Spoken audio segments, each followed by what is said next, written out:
All right, I'd like to call our Finance and Audit meeting for February 9th to order at 8:31 a.m. We are missing, who are we missing? We're missing Brian, we're missing Teresa, and that's it, right? Yeah, really something. Okay, so that's who's here. We have minutes for approval. I'll entertain a motion to approve. So moved. Larry, Terry, seconds. Any questions, concerns? No? All those in favor say aye. Aye. Opposed? Okay, motion carries. Public comment? It's such a cozy room. No? Okay. Member comment? None? New business? None? Routine consent agenda? We have, I gotta find where, it's 6.5, right? Is that what it was, Kathy? Yeah. 6.5, okay, so I'm gonna remove 6.5. Are there any others that members want? Larry? 6.2. 6.2, Larry.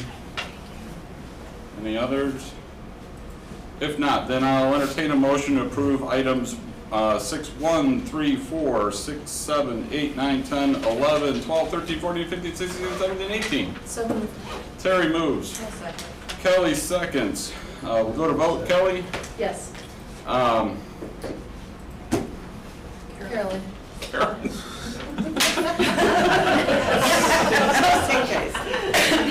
on the spot. I just have to say, Carolyn? I'm kidding. Yes? Yes. Okay, Larry? Yes. Terry? Yes. Myself, yes. Okay, mostly because I'm very flustered because my computer system at the restaurant went down this morning and it's not working, and so my brain is just like, so I apologize. Someone's gonna get beef today. Well, they're gonna get beef, it's just not gonna be pretty, that's for sure. This morning. Anyway, so I apologize for Be being gracious. scattered brain today. All right, so we're on the 6-2. I'll entertain a motion. Larry moves. Oh, for what? 6-2. Oh, Kelly seconds. Okay. So Larry, you pulled this one. I did, because we had a large discussion about this in PED about it. The agricultural community has some concerns on how this works. Staff asked that we would go ahead and pass it in PED so that they could work out, and if there was some tweaking to be done, some change in the system, that they would have a contract in place that they could work with, because the current contract had expired in November. So the change would be that PED passed it, instead of a 10-year contract with 1-year renewals, it was actually changed to simply a 1-year contract, so that we can review it for sure in 1 year, and if the tweaks aren't correct, we can change it. So I'm going to vote to pass this with the contract amended to 1 year as we did in PED. Well, it should have, I mean, I know it wouldn't have come to us, but in that form, but that's how it would theoretically be here, because that's what you modified it to be. Good.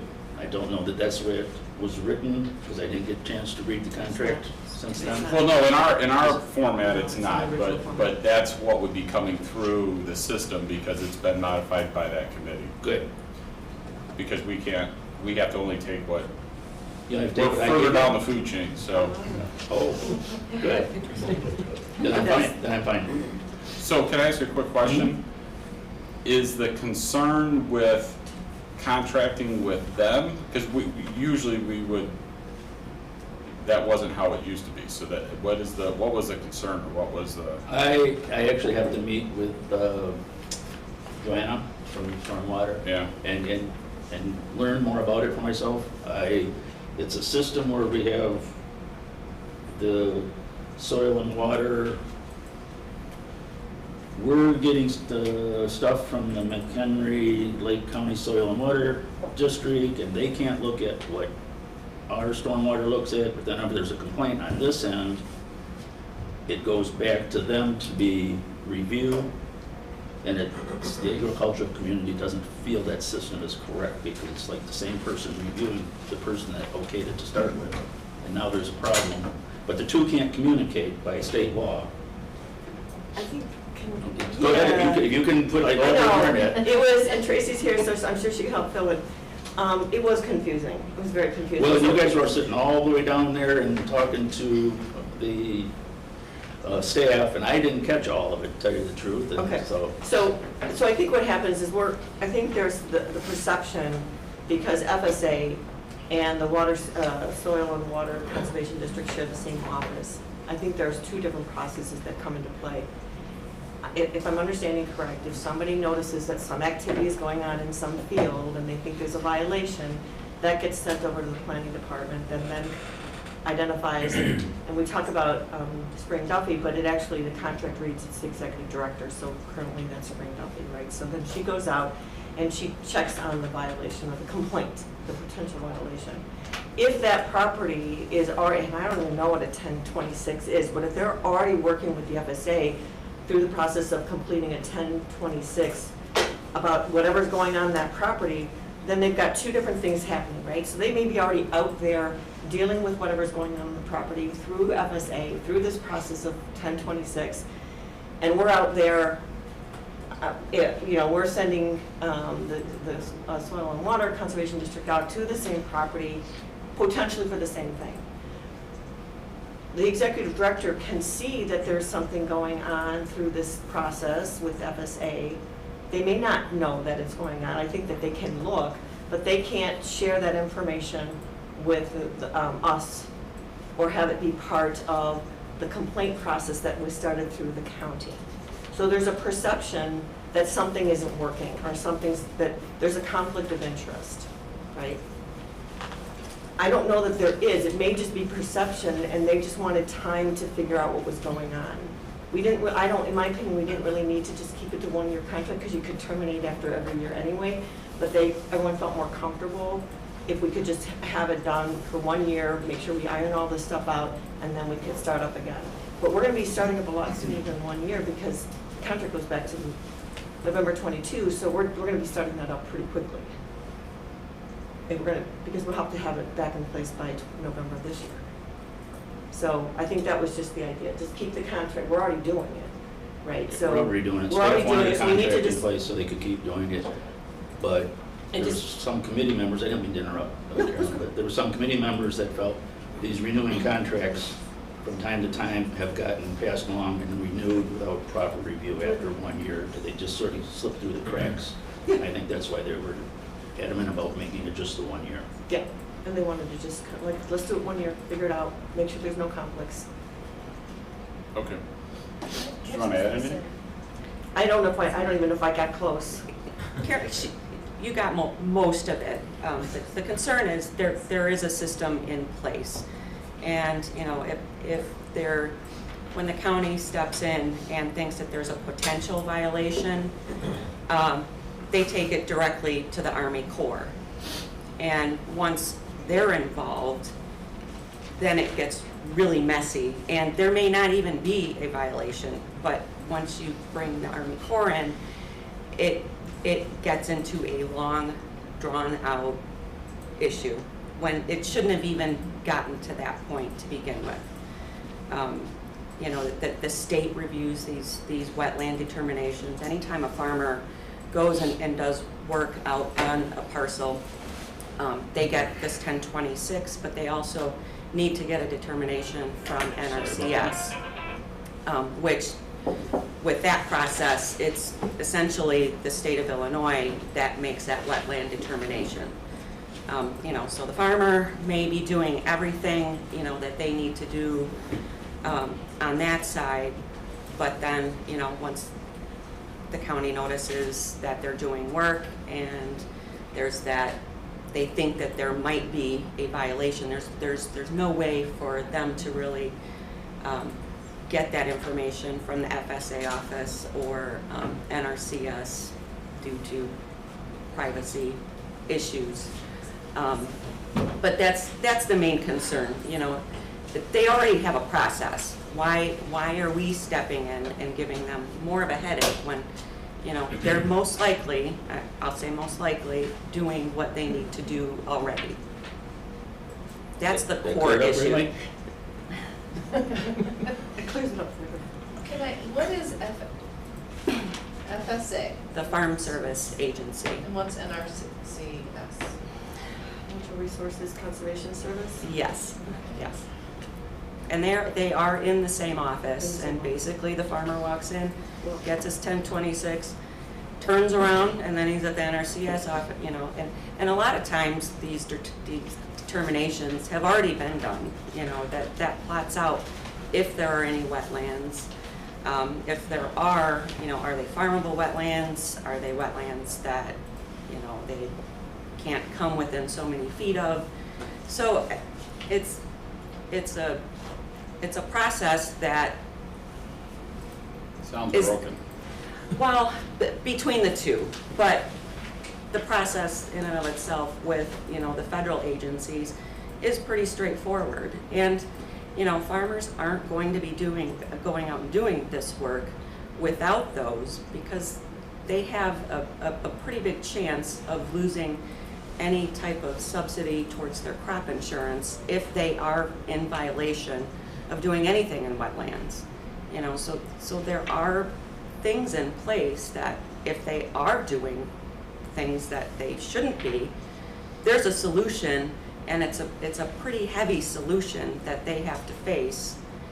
You know, so the chances are that they are in violation are pretty slim to begin with. So why are we stepping in and just creating another avenue for them to prove that they're not in violation? It's almost like if somebody files a complaint thinking that somebody's doing something wrong, so they're kind of telling on, then we're almost in a position to have to start some kind of review process. So it's how can we make sure that we're not starting something that's already being handled by a different agency, I guess is the thing. Why start something Did they not completely new? post? Hmm? Did they not post or something? So like, you know, But like a they- building permit, like, you know, you have to post it so that everyone knows that you. It's confidentiality, it's like, somebody equated it to HIPAA. If you're in there and you have this thing going on with the federal government or whatever the agency, I see what you're saying. A Yeah, lot of but- times if there's a building permit Mhm. Yeah. that's posted, Right. that's not always the case, because, you know, on a 80-acre piece, or, you know, that's way back in the middle. What I, It's yeah, well, what I got out That's of it not is if usually they done. do go to this agency, it's against the law for them to disclose it to the other agency. the agencies, yes, And so that's the disconnect. and that's the federal part of it, so, Gotta yes. love federal government. All right, I'm from the government, I'm here to help. good, you're right. Can we have t-shirts that say that, Larry? Okay, so you're okay with as it will be coming through modified? Yes, yes, I just want to make sure everybody knew that it was a 1 year and that we weren't following through with the 10 years like it was probably written in our packet. So would you like to just modify your motion to say that you approve the resolution as modified in P and D? That sounds perfect. I will second that. And you're, yeah, okay, it's a wording thing, but we want to make sure we're all Okay, cool with that's that. good. All right, any other questions, comments? No, okay, we'll go to vote then. Carolyn, yes. Larry, Yes. Terry, Yes. Teresa, Yes. Kelly, Yes. myself, yes, motion carries. Okay, we're on the item 6.5. So 6.5 was voted down unanimously in committee. So I don't really want this to go to county board because it's not worth it. So, and I've had some discussions with Pete about how this would look, but I think if we table it, then it won't go to county board. Is that correct, Pete? That's the pleasure. I don't think this needs to advance. Well, yeah, I think if we kill it here at committee, then there is no resolution to go forward. Because our board rules say that whether it passes or fails, it's supposed to go to the county board on new and unfinished business, but if we kill it, then, Right. The board rules also allow the chairman some authority at what gets on the agenda, and I think in working in concert with the chairman, I think there's an understanding that I'm not going to move ahead on this one, so let's just get rid of it. okay. So then I move to table item 6.5. A second. Kelly seconds. Any discussion? No? All those in favor say aye. Aye. Opposed? Okay, motion carries. All right, we are done with routine consent agenda. We are on to presentations. Can we do, would the committee mind if we did the advanced McHenry County first? I think that's a great idea. That's a great idea. All right, let's move to 8 first. Okay, so first we have our advanced McHenry County. So this is the first time this committee, as newly formed, has gone through advanced McHenry County presentations. And typically what we do is we have the information pertaining to their request. We listen to a little 5-minute presentation about why they're requesting the money, and then we allow the committee a time to ask questions, and then ultimately we will approve it or not approve it, or sometimes the committee has requested more information and then it gets pushed to the following month, so they can gather the information that the committee is requesting. Ultimately, it goes to the board for approval, and then the requester gets the funds based on the criteria which the county has set forward. Does the committee have any questions? New members have any questions? No? Okay. So then first up is Sage YMCA. I would say, move forward to the table, but you can just stay over there if you want. Just scoot your chair. Yeah, scoot your chairs up a little bit. So, good morning, welcome. If you could introduce yourselves for our home viewing audience and for our minutes, that would be great.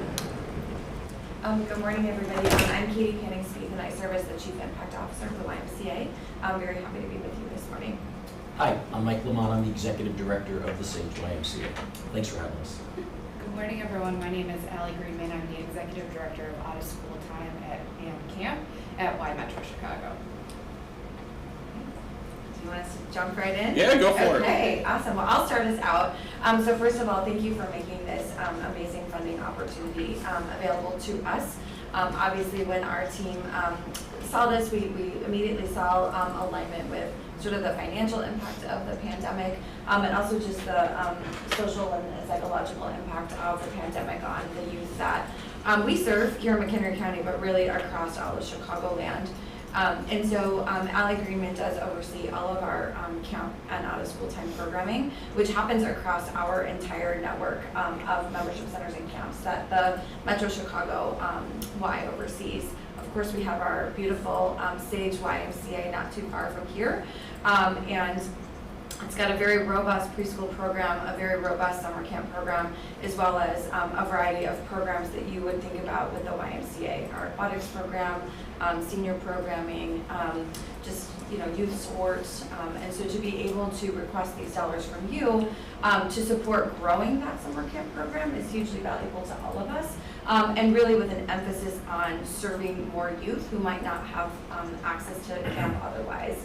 And so core to the mission of the YMCA is ensuring that no child or family or individual is turned away from services, and we really live that mission and vision through our philanthropic and our grant efforts. So we do that sort of network-wide, but then we also have the privilege of working with volunteers and donors directly here in McHenry County to drive those revenue and to drive revenue and those resources to the Sage YMCA.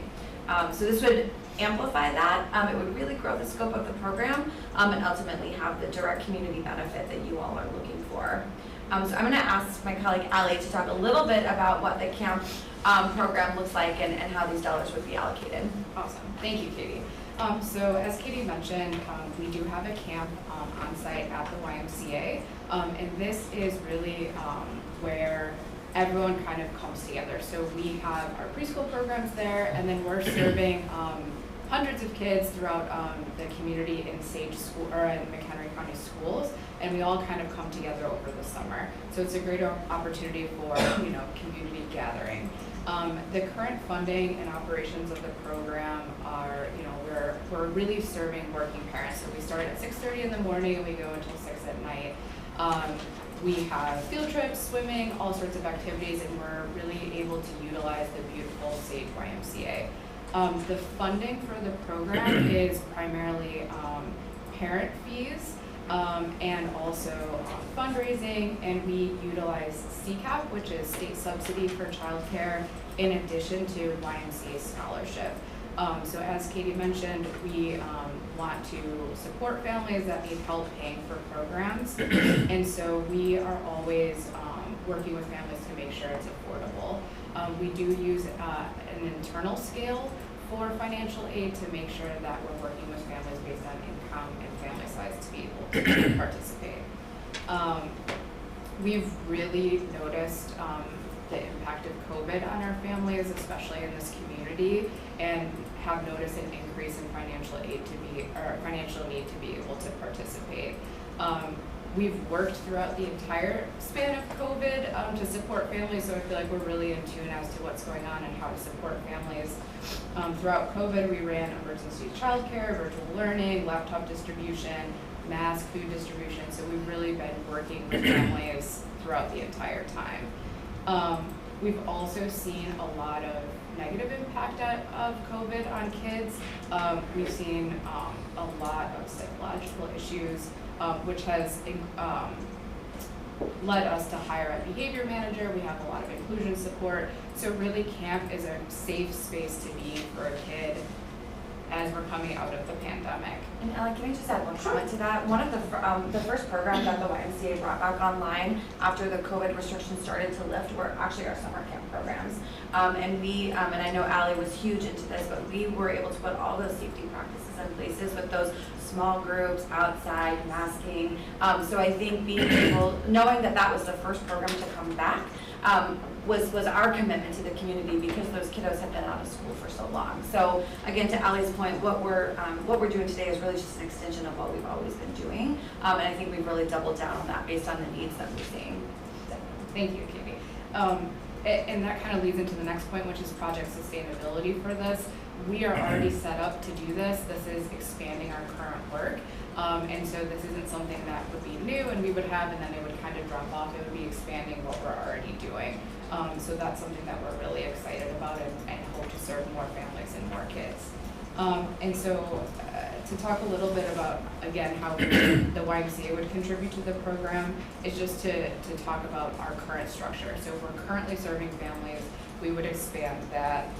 They would be able to use the whole facility and really kind of benefit from that opportunity. I think to hand it over to my friend Mike to talk a little bit about the structure that we have with the board of directors, and then to Katie to talk about the donors and the funding, again, to expand on how we would contribute to this program. Before I talk about the board, I'm going to talk to you about my history with the Y. 50 years ago, I was a Y kid in Monroe, Connecticut, and I was a camp counselor. It was the greatest job in the world, quite frankly. And I guess 20 years ago, I rejuvenated my Y career as a basketball coach at the Foglia Y with my own children. And that was a great job, too. And just a year ago, I became, I guess technically the second time an employee, first time as a camp counselor. I'm not sure if I got paid for that or not. But I became an executive director, at the Sage, YMCA. And one of the benefits of my job, I think, versus my two colleagues here, is I get to see it in action every day. And there are days that my job becomes very stressful, but then I get to watch the parade of children throughout the day, whether they're, going outside, coming back inside, going to the pool. And no matter what kind of stress you're having that day, I usually will try and get out there and kind of put my hand out there and get a low five, I guess, right? And you can see a lot of the kids' personality because some of the boys start winding up. That sounds sexist, but I don't typically see the young ladies, the young girls. They're lining up to hit me as hard as they can. And what I feel sometimes, and I always tell my team, they're Barbie Nasties, they really make a difference. And it made a difference to me too. I was a Y kid. My kids were Y kids. My kids went to Camp McLean, and I just think back because we had one of my kids. The director called after the first day and said, one of your kids wants to come home. And I said, well, I know which one it is, And the other kid is asking if he can stay longer. And we had a situation last year. Some of the kids, the first day of camp, they get dropped off and they don't want to leave mama, you know, or they're holding on to the legs. And one of the ones we saw last year, this young boy, he had a tough time, and I don't know what's going on in his personal life, but, you know, he did not want to leave. And I was thinking, okay, and for the first week, all I saw him do was kind of holding the hand of one of the counselors, never away, you know, from anyone. And the second week, I didn't see him for a couple days. I saw him come back in, and he couldn't get out of his mother's car fast enough, and he couldn't get into like the arms of one of the counselors fast enough. And it's a feel good, and this is things that I see. I can't make this stuff up. I see it every day, and it's just great because we do make a difference, you know. And Mr. Foglia, who I have the privilege of really, you know, operating the 2 centers that he put on the map, his soft spot is kids too, you know, and the things that he does and the camp that we do. But when you see a 6 or 7-year-old, you know, we're starting to build, they're going through the maturation process, and they're starting to, you know, build their personality. And we can see it, you know, right before our eyes. And I've seen people with, young people with little or no self-confidence, and, you know, 4 or 5 weeks in, they're leading the pack, you know, or they've got all the friends, or they're the most popular. And it's powerful. It's powerful. And I know it's hard to do in a boardroom, it's hard to present. You know, we could put pictures of smiling faces up, but I'm telling you firsthand, that's what I see, that's what I saw, you know. 50 years ago it started. It was, and again, you didn't pay me back then. It was like, you weren't even born yet. But it's just powerful, you know? And I worked in the corporate fitness field for 40 years. And yeah, it's good, but you don't get the feel good you get with the body. You just don't, you know? Money's better, but the experience is not better. My board is fantastic. I have a board. We have 8 or 9 folks, you know, in McHenry County. And they're as passionate as I am and my 2 colleagues are about it. I mean, they know they make a difference, you know, and I think as you get older, looks like I'm one of the oldest people in the room. As you get older, you know, you get a little wiser, and I think you want to give back, you know, and I think you want to do good things. And when I see these kids every day, I was there yesterday and I saw one, and it's just, I'll tell you what, it's a stress buster immediately. As a parent, I will tell you, it's a stress causer.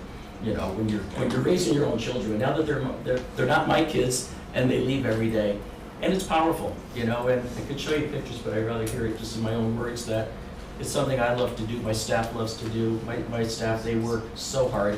They're there 10, 12 hours a day. Their goal, Ms. Barbie and Ashley, we say, their goal is that they all leave with smiling faces. You know, and that's what we do. But the board is right there with me. They are so generous with their time, you know, and their pocketbooks, quite frankly, and they're at every event with these kids. And, you know, Halloween is still one of my favorite holidays, but watching the kids, you know, it makes it even better. So we appreciate you hearing us out, and I'm just speaking from the heart here. That's what I do every day. And just to close Mike's remarks, I mean, he says it better than anybody, but we are fortunate to have strong fundraising base behind us with our board members, other organizations here in McHenry County, the United Way and others. But I also just want to emphasize the role that our main Chicago association plays in supporting this, right? We have all of the back office functions such as marketing and HR and finance, and all of those pieces are will be so critical to managing this grant appropriately. Like if we're having, you know, upwards of 100 new kids come join camp, we actually need to hire an appropriate number of counselors to ensure that we're maintaining our ratios. So our HR department will play a part in that. Even attracting families to the program, right? We're gonna need the support of marketing to do that. And so they work one-on-one with Mike and his team. But as we think about our overall sort of corporate structure, I just wanna reinforce the role that our association will play in ensuring this is delivered appropriately with fidelity in a way that would make all of you proud. So we all sit in different offices within the YMCA, but we really are one strong unit and team delivering on programs and opportunities like this. Great, thank you. Just to kind of bring it all the way home, so our goal with the project would be to serve 100 kids, unique children year over year from 2023 to 2026, ages 3 to 12. So preschool kids and also school-age kids would be able to benefit from this award. And then as Katie mentioned, we would hire an additional 10 staff to be able to support the additional kiddos coming to camp. We would, right now, we're revisiting our own internal financial aid scales to make sure that we're really able to help anyone that needs assistance to be able to attend. And what we would do is use our scales to be able to provide financial assistance for the 100 new kiddos coming in to make sure that we're removing any barriers to be able to attend the program. We are continually working and improving on our financial aid scales. We know that it's not a science.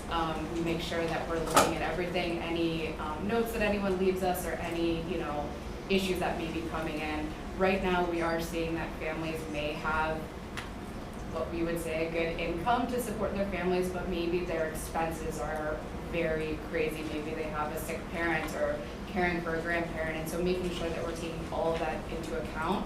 It's not a science, it's an art to make sure to help people to get into our programs. So again, I think that we would be a great candidate to be able to receive the award and make sure that we're, helping the families in the community to attend our program and to receive all the benefits of YMCA summer camp. I think that's all I have. Any questions from the group? Teresa? So how many kids are you currently having to turn away because you don't have enough financial aid for them? Right now, we don't turn away for the inability to pay. And so if someone needs financial aid, we work with them to get financial aid. And so that's the system that we have. So we have money set aside for financial aid and then continue to have donors and other systems set up to be able to support families. And what this would do, Teresa, to your point, is really grow that base so we can serve more and more and more. And so there would be almost a proactive marketing opportunity that we would need to create, right? To let more families in the area know that this is available, right? And to Allie's point, help remove barriers. I will tell you what we often hear is that people don't understand or know that they can actually access financial aid. So sometimes they don't even come to us requesting that, so we don't even have the chance to help them. So there's as I said, a marketing component that's going to be critical to reaching out into the community. John, Cal? So, I was looking at the finances, you were asking for 680,000, and then, so I'm looking at your projected budget. How does the 680,000 work into the, almost 1.4 million that you're asking, projecting out for 4 years? So I think, and I don't have the numbers directly in front of me, but I think what we've shown is that 1.4, but the 680 would actually be spread out over the 4-year period. So there would be a portion of that, and Allie, feel free to jump in and correct me at any moment, that would be dedicated to those camp counselor salaries, because we have to hire more people to take care of more kiddos. And then it leaves us with about, I think, $125,000 available for financial assistance. And if we look over sort of the summer camp time frame and the number of youth that we aim to serve, it would give us a pool of, on average, about $150 per youth to provide financial support. Now, to Allie's point, that's scalable, right? Some may need a little less, some may need a little more, but we'll really work on an individual basis to ensure that we're maximizing the dollars and maximizing the reach. Do you currently have a marketing campaign? Yes, actually, your timing is perfect. So summer camp marketing launched yesterday, I think. Yesterday. Thank you. So we're out in the market today, all generated by our brand strategy and marketing team across our network. And we're really leaning into our new brand strategy at the YMCA, which is the power of play, which is actually so appropriate for summer camp because it is such a playful experience while also rooted in that experiential learning. Now, what we would have to do with our colleagues, right, is to think about, okay, this is sort of a new pool of resources, a new pool of people we have to reach. So how do we take that campaign and double down on it here to ensure that we're getting those folks into our system and into our registration process? Okay. And so, do you turn any kids away? I know you said you didn't turn any kids away for financial aid, but are your programs full? Do you turn kids away because of number of spots? Our only issue ever is staffing. So there is a huge issue with staffing across the board, and so that is the only time we limit enrollment is due to staffing. So right now our after-school programs are located in schools, and so sometimes we're limited by space in schools because we just have to make sure you have enough space for the kids. But luckily, because we're at the YMCA, there's a ton of space, ton of area, so that is never a limit. It's really just the staffing that we have. But again, I think this funding that would provide the amount for more staff would help so that we would not have to turn it. Coming out of COVID, staffing was very challenging. When nodded your heads like we couldn't hire lifeguards, we couldn't hire anyone And the first year, it was tough. It was tough. This past year was significantly easier, and even as it's going on, we're pretty fully staffed right now. You know, because we literally couldn't hire certain positions because they wouldn't show up for the interview, or they'd show up and they wouldn't take the job for a host of reasons or whatever. And it's a younger workforce, but I can tell you right now that at Sage, we do, as Alex said, we don't have any space issues. It's probably a 15-acre property, big huge fields, outdoor courts, playscapes and all that.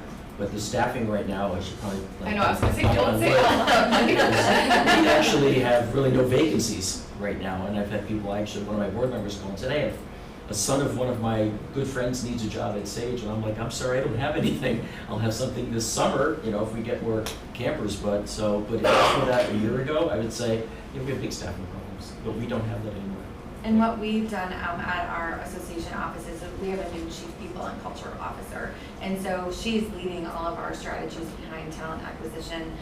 There's always a huge, very dedicated campaign to hire those camp counselors. So while we're marketing out to the participants, we also have to market out to those, young teenagers or the appropriate age, right, to come in and serve as those counselors. So that work would happen together. And again, these dollars just allow us to simply amplify the things that are already happening. I just have one more question. So if you have a child who wants to participate but does not have the transportation there, is that a problem you guys can solve? That's a good question. I'm gonna look to that. So I think it's not something that we do currently. We do not provide transportation to the YMCA. Our camps are accredited by the American Camp Association, and there is, guidance on how to manage that. If that became a need, we could certainly explore it. It's just not something that we're doing now. We've worked with our partners at schools if kids are in summer school and they're doing 9 to 11 or whatever and need transportation. That's something that we can work with. I wouldn't say, no, we won't do that. I think it's certainly something that if that comes up as a need, we can certainly explore it. Let me expound. Something happens in-house that probably the two ladies don't know about is they typically talk to one of the directors, one of the parents will come up, because in often cases of the kids that need scholarship, it's a one parent or both parents working situation and they can't get their child there. We let them come in earlier if that's the case, but we will typically find out which ones they are and then we reach out to other parents because they don't live far. Most of them all live, very close, and we just reach out to them. It's kind of like the buddy system. We kind of reach out and say, I can pick them up. We had 2 ladies last year, 2 single moms. One of them said, I'll take them in the morning, you pick them up in the afternoon, and it works. And I think that's where, about taking a village. I don't want to repeat that from a long time ago. It's an old quote now, but it does take a village sometimes. And that's what happens within. It's not really anything that we do formally or officially. It just happens. So just looking at the scoring, so probably where you dropped in score is the long-term, what happens when this money runs out? So What happens when the money runs out? So the money is you're saying it can go for the 4-year period, goes to 2026 if you include this year. And so that's where the score starts to drop because obviously, the money is great, but it can only take you so far. So what happens next to those 100 children? Yeah, well, so I'll answer this in our job, right? My job overseeing all of our fundraising activity at the organization is to ensure that that doesn't happen. And in a grant like this where you're giving us sort of that 4-year window, it actually allows us to spend, the next 3 to 4 years planning and securing additional funding to support that. I would also say that as the operations of the association grow, right, we also want to make sure that we're directing our own resources to programs like this. And so I think it's twofold. I think our CEO, Dory McWhorter, is laser focused on how we grow the revenue and grow the financial impact of the association, which then ultimately filters down into community. But then part of my job in helping her do that, right, is going out and seeking public and private dollars so that we aren't losing programs once funding runs out. And I was actually on a call with our board right before this, so thank you all for your hospitality. And we talked about that. When we're getting these big grants, we also have a view to what happens. We need to have a view to what happens when those grants end. And that's really the work of my team to go out and then secure most often private resources to maintain that level of support. And I also want to mention too that I believe this will be a great entry point for families. I think offering the financial aid to come in We are really great at supporting families. As I mentioned, we do work with CCAP, which is a state subsidy. And so then once the families are with us, how do we support them further? Like, can they get state subsidy to attend after school, preschool, and then return with us? And so I think really maximizing the opportunities that we have to support families once they're with us, that would make it sustainable after the work period ends. We really talk about that in the sense of braided funding, right? So all of the different financial assistance that families can offer that Ally and her team are super tuned into, and then how do we augment our own philanthropic resources to kind of create that full model. We can spend ARPA money into 2026? It has to be, we have to close it up in 26, but yes. Can be in 26? Yes. Okay. And then the other thing was the outside consultants that scored this application recommended, they say your budget's detailed and realistic, but somewhat unclear, and they recommended that the budget be redone before approval. Was that something you guys have already worked on or will work on? We have, but we can, absolutely. Okay. Is there any particular part that they felt was unclear? I'll read it. It's, the budget is detailed and realistic, but needs to be cleaned up to be clearer. Project receives full points because the reviewer was able to decipher it, but the budget must be redone before a potential approval. We'd be happy to do that.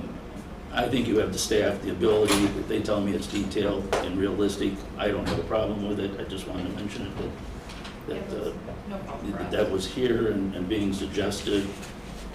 So I'd feel more comfortable if you would say that it's something you look into before I vote on this. It's Okay? something we'll look Oh, at. for sure, absolutely. Okay. Do you want me to say that to you or no? You good? No, I'd like to hear Okay. from them. No offense. Terry, do you have any questions? Okay. I have a couple. So Carolyn talked a little bit about the sustainability, and that, just for your information, that's one of the key drivers that we, as the board, not just the committee, but the full board has, because naturally, any program that gets started, the objective is to allow that to continue to move forward and hopefully continue to expand. I mean, we don't want to, I don't want to say waste the money, but I mean, we don't want to put money into something that isn't sustainable. So I think if you're kind of going to what Larry had to say, I understand you have a couple of years and that you can pull different levers, but I think we would like to see something that shows that sustainability and the commitment to that sustainability. The other question I had is, do you have any data about, and I was thinking about how to phrase this, but maybe by zip code, where your clients are coming from or the children are coming from? We do. So can you share that a little bit? The detailed data, it's typically Crystal Lake, Cary, Woodstock, McHenry. It's pretty much all of McHenry County, because Okay. that's typically who we draw from. We don't typically draw anywhere east of there. They will be part of the Foglia. You know, it's kind of like, I guess, location, you know, but it's, I can probably give you details of how many are Crystal Lake, how many are McHenry, how many are. Well, because again, going to, and someone asked about the transportation thing, but you know, I would imagine with the clientele that you're serving, the circumference of where those clients are coming from is I don't want to say somewhat limited, but I mean, you're probably not going to have people from Harvard driving all the way to Crystal Lake to. It's probably about a 20 or 25-minute ride, I would say, rather than get into miles or what town. I think if they can get there within 20 or 25 minutes, that's typically what we see in here. I would say probably the majority, though, are 10 or 15 minutes away.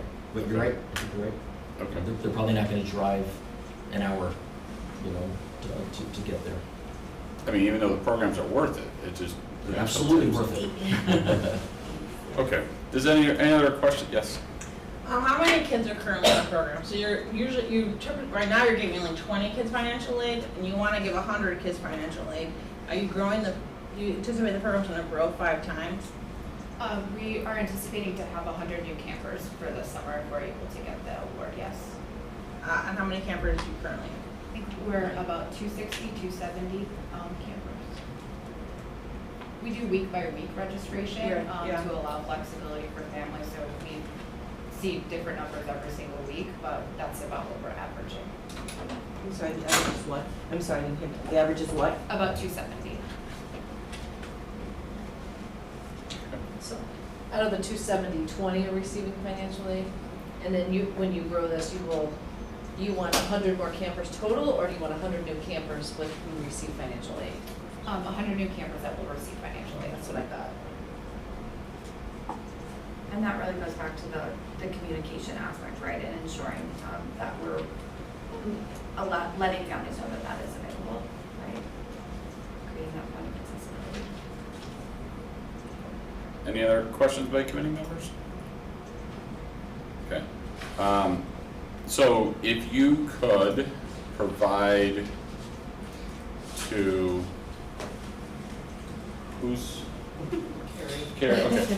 I couldn't remember, okay. So if you could provide to Carrie, so our committee of the whole is next week, Thursday, board meeting the following Tuesday. But if you could, before Thursday, provide some more data that could then be put into the portal so that so the board members could see that, that would be fabulous.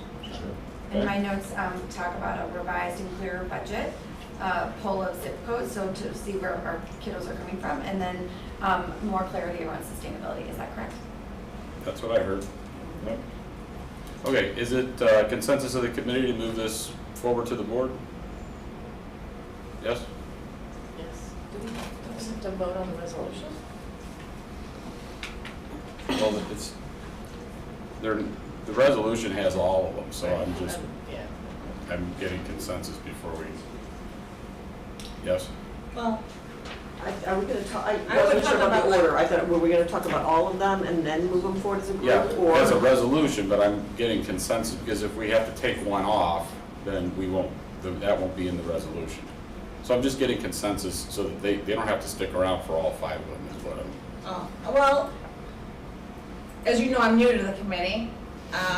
I'm wondering about the amount of the award. So I don't know if, I was maybe going to look for more clarity from maybe Bronner or our committee about like how this gets paid, because we reimburse expenses. Correct. So one of my concerns is just paying outright for their new hires. When some of these hires, I would have thought would be paid for a little bit by the campers coming in. So like, are we just gonna, they hire the camper, they hire their new hires and then we give them the money for that. But like, they don't get 100 new financial aid kids. So that's why Bronner brought up the whole budgeting thing. Right. So through more definition of what that looks like, Right. it's a reimbursement program. Right. So let's just, for easy numbers, let's just say every hired person gets 10 campers, for easy numbers, right? You want Right. 100, they said they're gonna hire 10 people. Right. So if in year 1, which is 23, they only get 67 campers that they were able to come in, well, they're gonna have to have the documentation for that so that they're gonna get reimbursement for, in essence, 7 campers, not 10 campers. Because it's when the paperwork comes in, it's not only what costs are associated with it, but how it relates to the actual program and the award that we're giving them. So it has to be justified, and part of that is just because of the ARPA regulations that the federal government has. Right. We can't we can't give them reimbursement unless that cost fits in with the original proposal.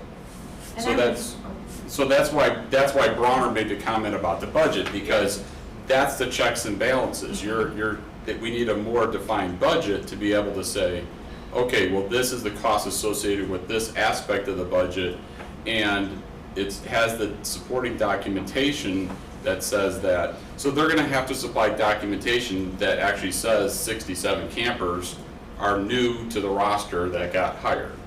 Because you can't say, if their average roster right now is 270 roughly, you have to prove beyond 270 that you got more campers.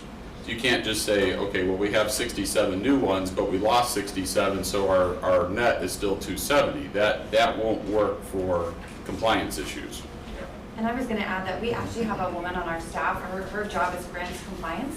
And she literally will work with us on all of our grants to actually understand exactly what documentation you all need, because we know that reimbursement doesn't happen until we provide all of the backup. And so that's actually a skill that our organization brings to this that will ensure that those checks and balances happen appropriately. I don't know if I'm answering your question. You I'm are asking a trying to- question, yeah, I mean, I think part of this might get hashed out more at the cow. Like, so my understanding is you wanna know, do I wanna support the 680 to go, that's your question right now? So there's more information that we're looking for that. Right, yes. But ultimately, is it the committee's will to move this to the board for further discussion / review before it gets approved? In the past, the committee, we've had projects where the committee has said, no, we need this information before we feel comfortable moving it to the board. And so we tell the recipient, you know, sorry, you're gonna come back next month with all this information so we can rehash it again. And, you know, so that's what we're looking for. Do you feel like the information that's been presented, the information that we've had in our board packet is, I'll say, complete enough, answers your questions enough to move it to the board while they continue to get a couple of more pieces to the puzzle? Ultimately, it's a Right, no, I know, I'm resolution on that the we're gonna fence. vote on, Both but me and I'm on the fence. it's Yeah. just, it's a consensus. Yes. If majority of us say yes, then that's fine. We're still gonna vote on it, and you're welcome to vote yes or no, however you Right. want, but that's, I'm just trying to gain a consensus, because then you're welcome to stick around, but, you know, then they know kind of where they're at in relation to, before we actually take a vote on the resolution. Consensus to move it forward with a reservation to review the additional information? Yep. I'm okay with that. Okay. And just so you know, if the information you provide doesn't meet what board members are looking for, then it won't just get killed, it'll get sent back to committee here for further review. So we're tentatively pushing it forward right now. Depending on what you give us, it either will continue to move forward or it'll get dumped back here. You'll be asked to come back next month and go over stuff again. Okay? All right. Thank you very much for coming in. Thanks for having us. Next, we're doing Kids in Need of McHenry County.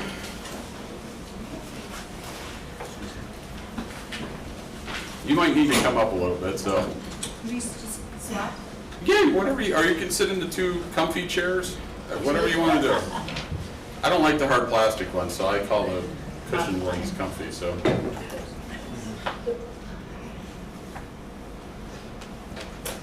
Good morning. Good morning. Thank you for having us. I'm Michelle Prickett. I'm the Executive Director of Kids in Need, and I brought my friend here and partner from Roan Solutions, Amber Polizzi. I'm introducing her because she's amazing. Good morning. Good morning. So before I get started, because I know unlike the Y, Kids in Need hasn't been around as long. We actually were founded in 2017. I founded the organization because I was a foster parent who needed resources. I took in 4 children from foster care with my husband, and even though we were okay financially, we didn't have 4 car seats, and we didn't have everything we needed. Amber at the time was my social worker, so she's the one that got us in that predicament. And no, I'm just kidding. But seriously, she was a great support. But it was really hard. So Kids in Need was founded to help foster families. As you know, or maybe you don't know, since the pandemic, we really have gone down in numbers as far as foster families go. So we want to support foster families. But after 2017, we adopted those 4 children, and Kids in Need just continued on, and we realized that the kids in schools and kids without labels needed supplies. So then we expanded to the schools. And then in 2021 was it, after working with District 15 for a while in McHenry, the superintendent personally reached out to me and said, Michelle, we need help. I'm like, what are we gonna do? And he's like, we have to get food to these kids. We have no way to get the food that the kids depend on during the day for lunch to them. So we're like, okay, well, we can figure that out. And before we knew it, we created a makeshift food pantry, even though that wasn't our thing. The point is that a professional who works with children reached out to us and needed help, and that we provided the help. We provided volunteers, and I think we were able to deliver about 100 meals a week to children through our volunteers, and then through a makeshift food pantry, I think we served about 200. Those took the place of churches during the pandemic, right? Because all the churches that would provide the food for families shut down. So that was one piece of it. And we were just going along doing our thing, and then a social worker, because that's who we serve, or professionals, contacted me personally and said, Michelle, kids in foster care are not getting their visits.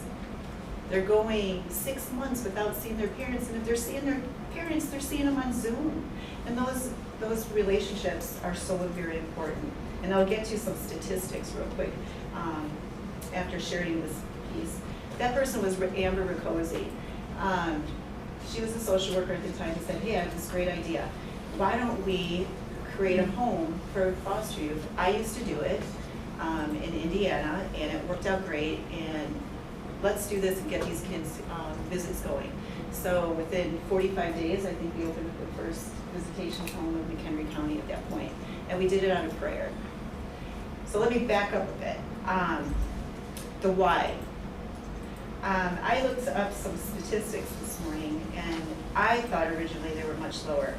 But according to the CBS News report from January 6, 2023, they had reported 11 homicide child deaths in the last year. If any of you remember the AJ case, that was one, and it broke our hearts, right? So as I was reading through this article, it wasn't 11. They corrected themselves. It was 18 children last year that were killed at the hands of their parents or their caregiver. There were 30 accidents, and also, to make things worse, due to the pandemic, I believe the numbers of DCFS workers have gone way down. So they have 2,900 employees for 21,000 children in foster care in the state of Illinois. So if that really impacted me, and some days I don't know my why, but I am going to keep that right in front of me and always remember my why. And I think that's should be all of our whys. So the problem, obviously, that's one. There's not enough foster homes, that's two. Reunification for DCFS is the #1 goal. Children, it's proven that children need to see their bio parents during separation if there's to be success. And at this point, if you guys think 50% is a good number, I would have wanted that on a test when I was in school, but 50% of children are being returned to their families. The other 50% are either going to guardianship, aging out, or adoption. Many of the visits that were supervised at one time were done by a service, a home health service that was not trained in child welfare. They were writing reports for judges and attorneys that were taking place during the visits that made a difference in that, whether that child reunified or not. They also were taking those children for those visits to parks and libraries and restaurants. And I will share here that the children that my husband and I adopted are African American.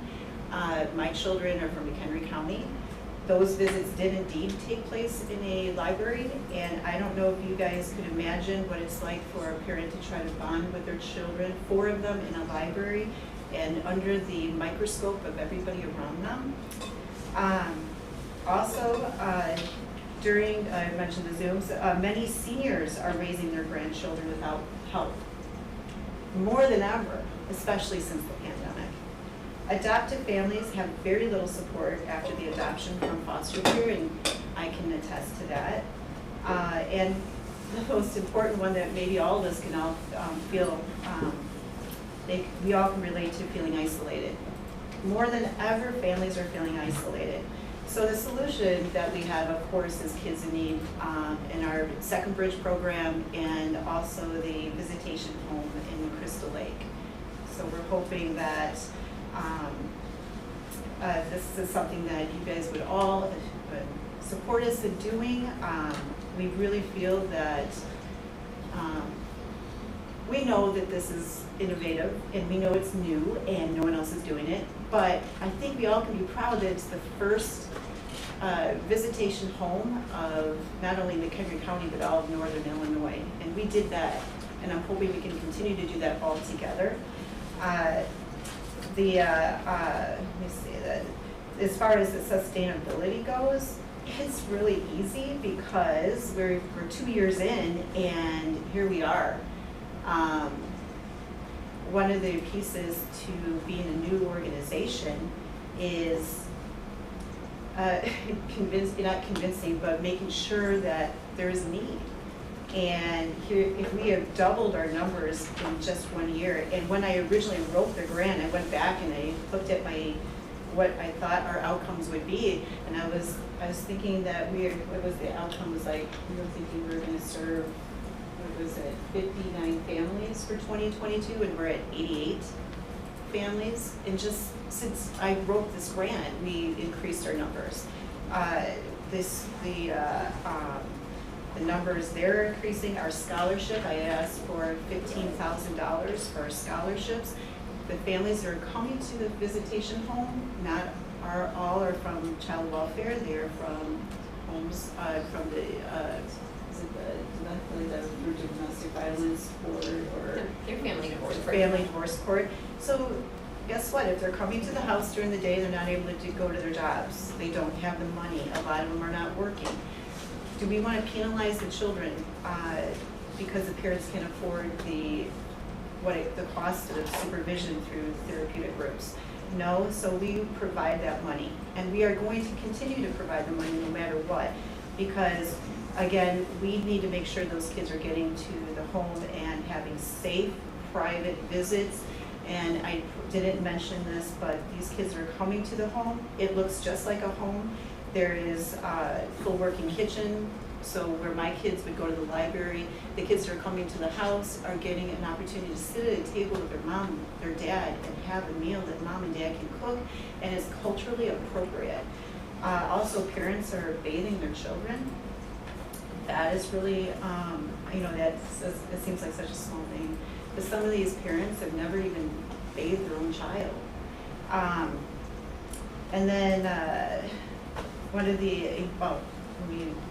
I wasn't going to share this, but one of my children who visited with her mother at the visitation home was able to have a meal with her mom. And I just remember her saying to me that was the best day of her life. I just have to throw that in there. My kids have gone a lot of places with my husband and I have 8 children.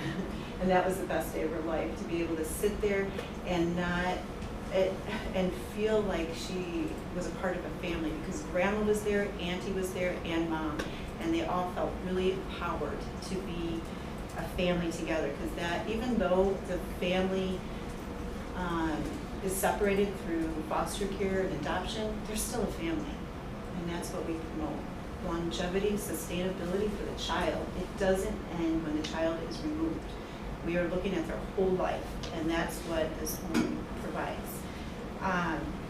And then of course, we always have to talk about cost. It's very inexpensive to run this program. We're looking at the cost of renting a home. I choose to rent for this program because I think if we need to move the house at any time, or the program is the program, it's not the house. I feel like if we bought a house, we'd have too much in cost. I pay $25,000 a year to run this program, and then the utilities are about $4,000. The scholarship is the most expensive piece. I originally thought it was going to be $15,000 to bring children into the home. It's $20,000, or we're just about $21,000. But overall, I think that's a pretty inexpensive program. And I think since the house is open, we've served 208 children. And I know that may seem small, but you guys, that's 208 children of Rowan Solutions. The therapeutic group is setting up those appointments, nurturing those children, writing those reports for court. So there's lots and lots that goes in behind every one of those children. Where if you think about it, you know, and I say this all the time, it's people asking, what is a visitation home? Well, they did about a year ago. Now it's, what would we do without a visitation home? What would these kids, if we took this away right now, where would these kids go? I mean, if anybody has an answer for that, I don't. Also, through this program, we've expanded our Second Bridge program, which also serves the children that come to this, to the home. Second Bridge provides resources to children. So, like I mentioned at the beginning, I didn't have any. Now, because of the pandemic, we had to figure out how do we get resources to children that aren't leaving their house. Well, we developed a delivery service. So we deliver the resources directly to the schools, the agencies, or to the child's home, and we do it within 48 hours. So if they need diapers, let's take that off your plate. $75 a month can really help a foster parent or a biological parent. So that's the second part of this. We are not just saying, hey, we're gonna provide a space, we are gonna walk this journey with you. And we also provide play dates for the children. So a lot of these kids that are in care need these opportunities to get together with other children that look like them and develop relationships so that they don't feel isolated. And again, there's that word isolated. So these are some things that have kind of blossomed through the pandemic. So although the pandemic obviously put a lot in our lives, it highlighted what needed to be done. This probably needed to be done a long time ago. And it also made us be creative. So this is a new innovative idea, but I guarantee it's sustainable. And I did write this for a 3-year plan because I feel that as I've been talking about the programs growing, our community is growing, and every day I am developing relationships with CASA, with CAC, the Big Brothers and Big Sisters. We're all coming together, sitting at the table, and we're not saying we're going to do each other's programs. We're filling the gaps for each other, and we're growing stronger as a result. So that's one. I've joined many, or Ken has joined, not just me, the Chambers, Kiwanis, I'm saying that right, the Rotaries. They have been a huge support, so that's our second part. And the foundations, we did get a grant from the foundation. We're hoping this will supplement that, but our fundraisers are really big. We have a gala that we're going to be having our first one in November. So we're doing things like that. We have about 5 or 6 fundraisers throughout the year that have been born from this. So our plan is to continue with that, is bringing in a lot of income. And we have we have a very robust board who are always fundraising for us as well. Did you Yeah, I mean, as far as, the visitation house, so our team is providing those services, visitation and exchanges. So exchanges are monitored exchanges between families that might have orders of protection or reasons that mom and dad cannot safely exchange that child. So we are providing that as well as a supervised visitation. In 2022, we were able to schedule, I think, 3,600 hours of visitation for families in the Center in Crystal Lake, providing, I think it ended up around 2,500 cancellations due to sickness, whatever else. But it does really offer a safe place for parents to come, like Michelle was saying, to maintain or to create healthy relationships with their children and to better their parenting skills. A lot of times when kids are removed from parents due to child welfare involvement or as a result of some sort of family court involvement for safety, right? We're talking mental health issues, domestic violence, substance use. There needs to be some monitoring, but also some skill building. And so our team is working with them to help them figure out how do we properly discipline kids, right? How do we hold babies? How do we bathe babies? How do we make nutritious meals? Things that they haven't really necessarily had the opportunity to do. For some of our family court cases, they may not have experiences to do that elsewhere, because in child welfare they could do those at community locations, right? Child welfare will still monitor and assume those visits somewhere else, but for some of our family court cases, there isn't necessarily a space unless a relative is going to step up. And so, we do really try to work with these families to try to maintain those connections or establish them. Some of the families that have come into us have not seen each other in 5 years or longer. Some of them, it's just been a few weeks, right? But we have had families that have been separated for a long period of time. So between the therapists and the parent coaches, we really do try to build those skills so that we can work towards timely permanency and get kids out of the system, or get kids reunified in a sort of more traditional outside of our facility setting. And so that is our clear goal. Of the 88 families-ish that were served last year, about a quarter of them so far have been moved to some sort of more traditional parenting situation, right? So outside of our facility, getting visitation in a traditional way, or reunification, guardianship, or adoption. So, questions? Any members have any questions? Larry? So at this house, and it's physically a residence. It's a house. It's zoned commercially, but yeah. Do you have to have any special zoning to have this It's operate? already been done. It's already been done. We were fortunate to already have found a home that had everything. Okay. And so is there somebody at that house 24/7 or just to no. monitor the visitations? Yeah, no one stays there. These are scheduled visits that are inside the home. And they feel like they're 24 hours to the staff, but they do, and I think I've seen them leave as late as 8 o'clock at night. Yeah, I mean, right now we have it scheduled Monday through Thursday. So a staff member has to be there to monitor it. Yeah, always do. Security? I always have 2 staff members, so that is our security plan. Okay. They're always within 3 feet of the family, because the job is to supervise the visits. Okay. Thank you.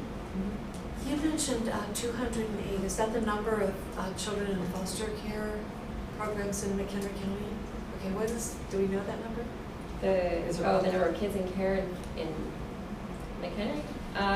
The stats that they actually put up online are probably around like the 200 something, but the stats that actually are going to get reported there are a little bit inaccurate because it's kids living in the county that are in foster care, not necessarily McHenry County jurisdiction, but it is probably around the 200, 250 mark. Okay, and then of those, do you happen to know how many are CASA cases? Oh, almost all of our McHenry County cases have a CASA, so we work with some other counties as well, but right now, with federal legislation changing, like all kids in custody of the state of Illinois are supposed to be assigned a CASA. So McHenry County have been working diligently on that. So most of them do. CASAs do come to the house and also meet their kids, meet their families while they're there. Okay, and do you happen to know how long kids are in foster care for the year? So at last check, I think in Illinois, so when I worked in child welfare, we ranked last as far as the amount of time it took to get a kid to permanency or out of the system. So it was averaging somewhere around 4 years. If I'm not mistaken, I would imagine it's about the same, but I have not looked that up recently. I was in 10 years. I went into care at 10 and aged out at 21. I was going to say too, the numbers that you will see online will not reflect all the kinships. They won't reflect children that are coming, like a lot of my friends that are foster families are taking children from other counties because there's not enough foster homes. There's kids coming 3 hours away. Any other questions? Go ahead, Kelly. A couple of them. So, of the children you serve are all, you just said some come from other counties. So, will there be children from outside the county coming to use this visitation? Yes, it's the only one in northern Illinois. But the majority of them are served here. So, which leads me to my other question. You said there's nothing like this around. Do you have a model that you've modeled yourself after? Yep. So there are other, I mean, I want to clarify, there are other visitation centers, right? Like they are primarily focused on domestic violence cases and they're going through like the court system. So like Rockford has one, Lake County has one. They don't traditionally serve all families or offer probably the ability for the home-like setting, right? They do visitation, but it's a different capacity.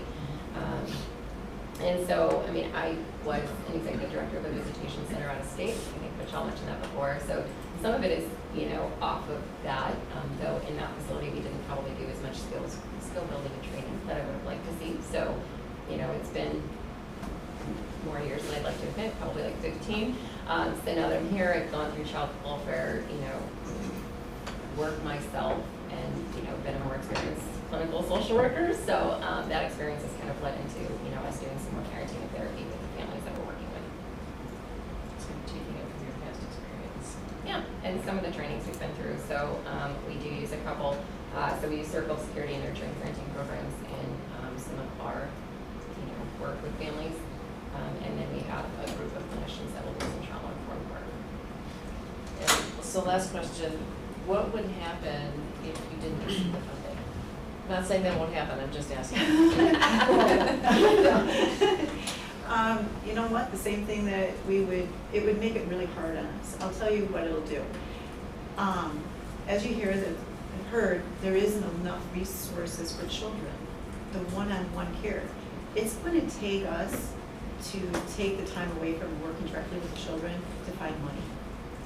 We are asking for your help so that we can concentrate on helping these children and these families. Thank you.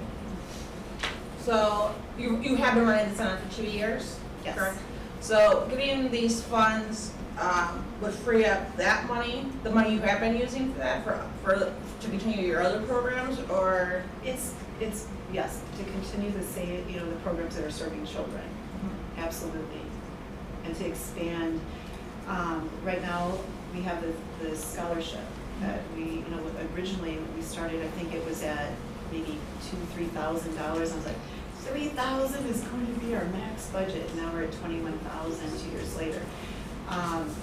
The money is going to make it so that more children can be served with those scholarships, and also we would like to, you know, look at finding more monies to train the staff that's coming to the house, to better train them, and not have to have them take it out of their pocket. Any other questions by committee? Okay. Consensus to go forward with this one? Yes. Yes. Yeah. Okay. All right, thank you very much for coming in, appreciate it. Next, we have Family Healthcare Partnership Clinic. You are okay, I'm going to stand for this. Yeah, go I for have it. to agree with Mr. Scala about the plastic chairs. Yeah, they're great.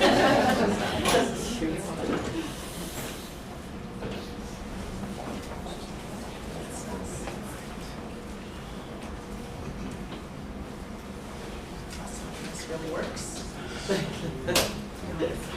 That's good. Okay, thank you. Thank you very much for coming. And I will be as quick and as on point as I possibly can. I'm Suzanne Hoban. I'm with the Family Health Partnership Clinic in Crystal Lake. With me is Carrie Holtz, our finance guru, so hold the hard questions for her. I want to give you a quick overview of what the clinic does. Some of you know it, some of you may not, so we'll just do a quick overview. Our mission is to provide health care for people who have no insurance at all in McHenry County. We don't take Medicaid. Many people think of clinics like ours are dark, gloomy rooms in the back of some church basement, and I want to dispel that myth. Ours is a regular clinic. When I take people around and they say, wow, it looks just like a real clinic, it's, well, it is a real clinic. So very quick fast facts about us. We opened 27 years ago. We were really a community response to a community need. There was no other clinic in the county that was able to provide care for people without insurance. We see about 7,000 patient visits annually. All of our physicians are volunteers. We have some volunteer nurse practitioners, but we also do have 3-4 staff nurse practitioners who do the majority of the care. We provide a pretty comprehensive service: primary care, dental care, some specialty care. We don't take Medicaid. We don't rely on state or federal funding. And it's not a free clinic. We charge on a sliding fee scale. They're based on income and family size, but no one's turned away if they can't pay. So how do we work? Gosh, just like a real clinic. Patients make appointments, they're screened for their sliding fee scale, but here's where the difference happens, is when you go to your doctor, you will see your provider. Oftentimes you'll get the prescription for the lab. Okay, go to the lab, get your blood drawn, and here's a prescription for your medication. All of that happens right there during the visit. So we try to not lose people in between those times of, well, I don't have transportation to go to the lab. I don't have money for my prescription. Let's get it done. We have bilingual interpreters. 60% of our staff are bilingual, bicultural. The average patient payment is anywhere between $15 and $25, but our goal is really barrier-free healthcare. That's how people get healthy. So again, just to kind of dispel your myth of the dark clinic in the basement, I know that the Y was talking about Vince Foglia. He was a wonderful benefactor when we built our clinic 10 years ago. And so he also believed very fervently that people who have low incomes, people who are uninsured, they deserve high quality health care as much as anybody. So it's through his vision that we were able to make this a reality. We have 9 exam rooms. They look exactly like the exam rooms that you'd be going into at your physician. Here's again where we differ. This is our dispensary, and I hesitate to call it that because it's taken on some different meanings in the last few years. But it is, we're not a pharmacy because we can't take outside prescriptions. This is only, we can give prescriptions for people who are in our clinic and who are our patients. Last year, we gave away about $2 million worth of medication. This is our food pantry because social determinants of health, which is what this grant is all about, is a huge factor in keeping people healthy, keeping them out of the hospital, keeping them working. We have our dental clinic. We have 3 dental chairs that we rotate. Honestly, if we could, we would operate the dental clinic 24/7. The need is just enormous in the county. During the growing season, April through about October, we have a huge community grows program where we partner with local farmers, but mostly local gardeners, to provide fresh produce for our patients. This is huge. Again, this works into the whole social determinants of health. If people don't have access to fresh food, they're not as healthy. Last year, we provided 4,000 pounds. We didn't provide it, they did, to our patients, completely free of charge. We have a little farm stand set up right in the waiting room, and people just take what they need. We do other things when we start looking at. So many of the gardeners brought their excess plants because we have patients who have little balconies. They can grow their own tomatoes if they want to. So we had a big plant giveaway. We have books that we give to for parents to be able to read to their kids. These are brand new books. We have a partnership with a wholesaler in McHenry who gives us their excess books. It's amazing how much a brand new book can just absolutely light up someone's life. I mean, really, this is new. It's for me. It's great. We are also the only clinic in the county who operated a fish market one day. During COVID, boy, you know, I'm starting to stumble on that word. That's a great thing. But during COVID, Tribe Farms, if you're familiar with them, they are a hydroponic lettuce producer in Woodstock. One of the things they use to fertilize their lettuce is tilapia. Well, the tilapia were getting way too big. And they called us up and said, we need to get rid of 100 tilapia. Do you want some? And I said, absolutely not. And my event coordinator says, absolutely yes.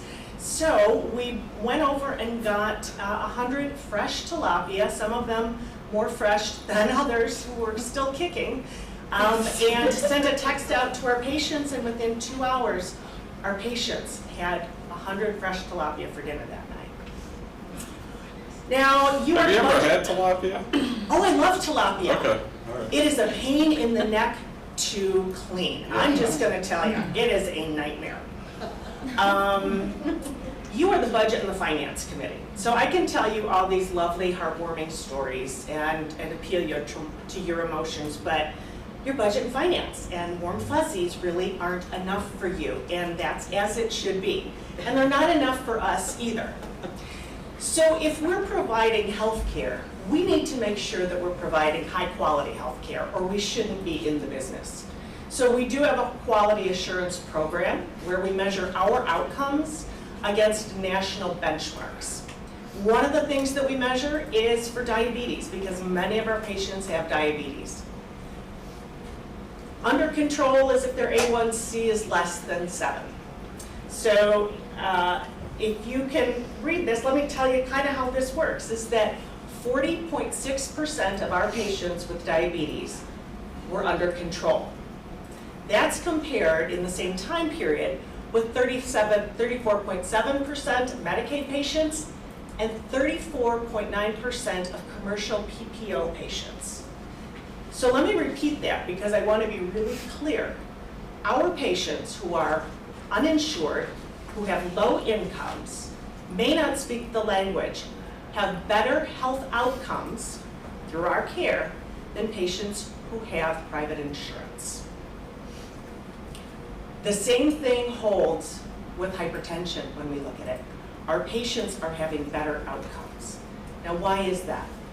It's because we focus on the social determinants of health. We realize that there is a lot more to making someone healthy than just giving them a prescription or simply diagnosing them with something. We have to really look at the whole person and what some of those other issues are. So why do we do it? Because affordable and accessible health care saves lives. It saves a lot of money. And it supports our workforce and our schools and our communities. If we can get somebody well and back into the workforce, the ripple effects of that are enormous. So what will the Advanced McHenry County funds pay for? Community health worker / patient navigator. This is really the crux of what we do. We want to do more of it, and we want to do it better and more intensively. So screening and resource navigation for those social determinants of health. We anticipate serving intensively 350 people a year through the program, a total of about 1,000 people over 3 years. We do a lot of collaboration and coordination with other organizations. The other piece to this that I really want to emphasize is some of you may have heard, and if you haven't, you will be hearing about the Medicaid wind down. During the pandemic, Medicaid lifted some of its redetermination procedures. So people were not being kicked off of Medicaid because they made $5 more than the cutoff. That changes in April. And there's going to be a lot of people, once their redeterminations to go through, who are no longer going to qualify for Medicaid and will no longer have health insurance. We don't have local numbers, but HHS estimates that 15 million people could lose Medicaid coverage because of this whole Medicaid wind down program. So we are anticipating an influx of people within our clinic. They are going to need more than just medical care. They will need the transportation. Can we apply for any other kinds of benefits? What kind of food options might we have? When you start looking again at the return on investment, in one of the more recent studies, it says that if you address the social needs, it can reduce health spending by 11% within a year. That is a huge return on investment. Now let's go to the not so fun part of it, sustainability. So I'm going to break this into a couple parts. The first thing is the reality. When you provide direct services to an under-resourced population who can't afford to pay for those services, that is not a sustainable business model. And that's the business model of any nonprofit who is doing direct service. None of us are sustainable. That's just the reality of it. But we continue on because of the generosity of our community, because we look for alternate funding sources, but it's never going to be a fee-for-service where we can cover our costs. Having said that, 27 years ago when I started the clinic, on a $200,000 budget, lots of people told me it wasn't sustainable. It's been sustainable for 27 years. And in that intervening time, we have made friends, we have made supporters, we have figured out ways to patchwork the pieces back together so that it is sustainable. That was just to see if you were all awake still. The other reality is that, let's say worst case scenario, this project goes through, you fund it for 3 years, and we find absolutely no more money. That's the worst case scenario. 1,000 people will still have been helped. And that is the reality of it. And 1,000 families are going to be able to put food on their table, have a better job, have access to education because of this investment. That is the absolute worst thing that could happen. And if that's the worst thing, it still ain't bad. In terms of our ongoing match contribution, the clinic is completely integrated. So all of our nurses, our nurse practitioners, our providers, all of them are doing little pieces of this as well. Within the visit, you know, they talk to the patients about what are the other things that you need. The patients are going to tell the nurse practitioners and the nurses what their issues are. Those are all those little in-kind, intangible contributions.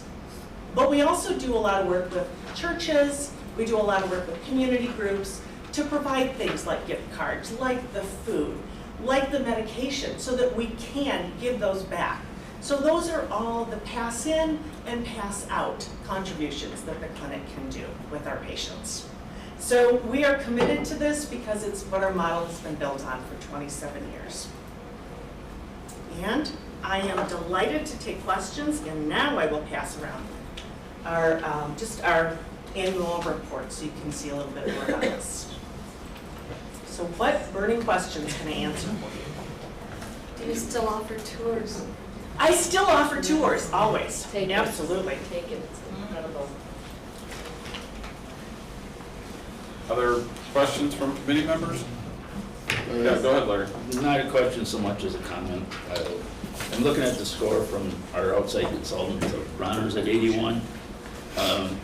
In my opinion, technically they probably scored it correctly, but this is a program that works.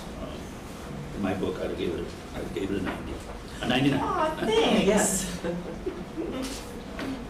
I was gonna say the same thing, Larry. I think if you look at it risk and, no, sorry, not risk. Something, I can't remember what it is. Oh, evidence-based. We've seen it in our community, we've seen it. We've seen the evidence on how it's helped people.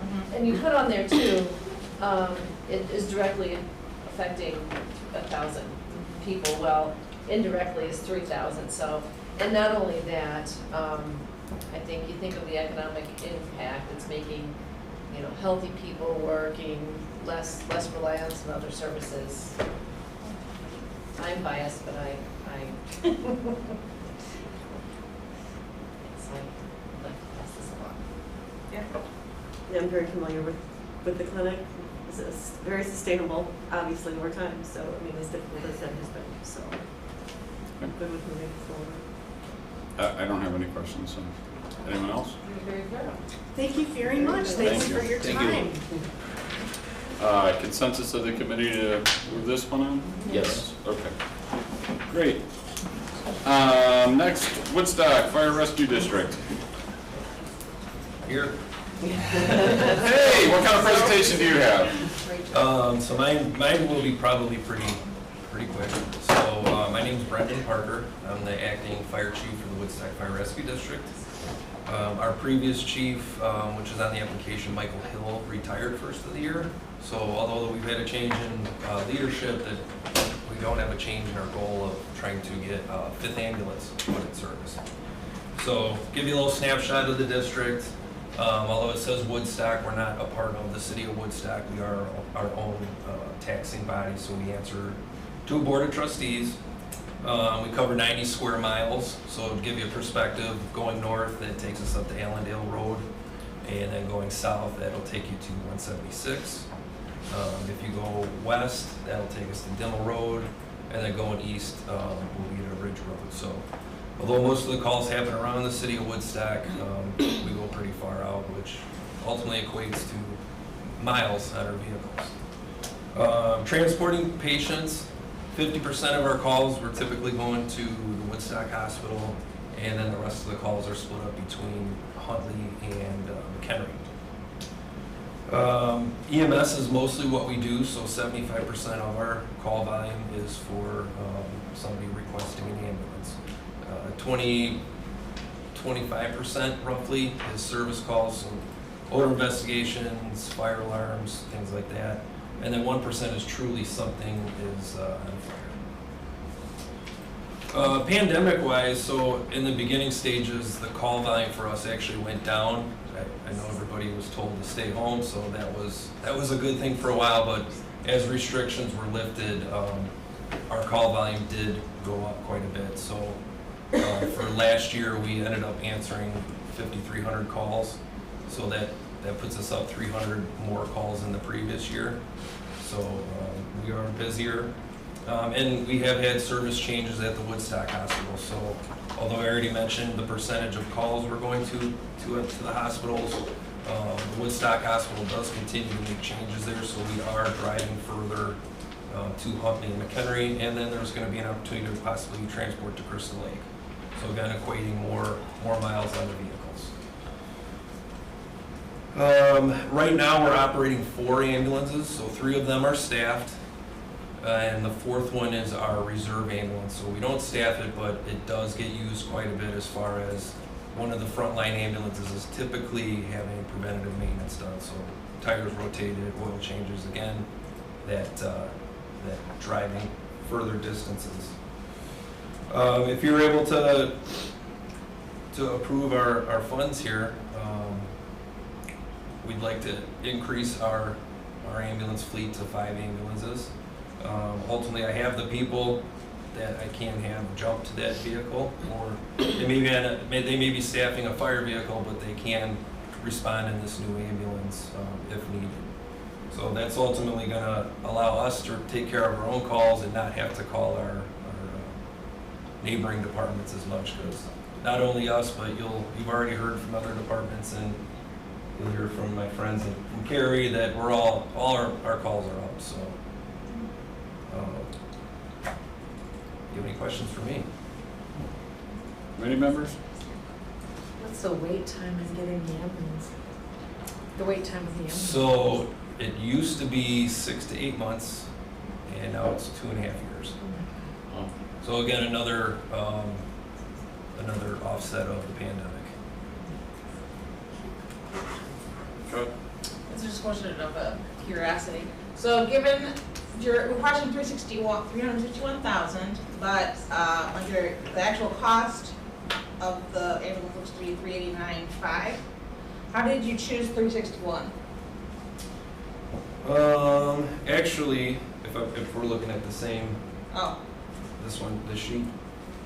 So the ambulance itself was 265. Oh, okay. And the other components were the cardiac monitor and then the power load. Okay. The power stretcher and power load.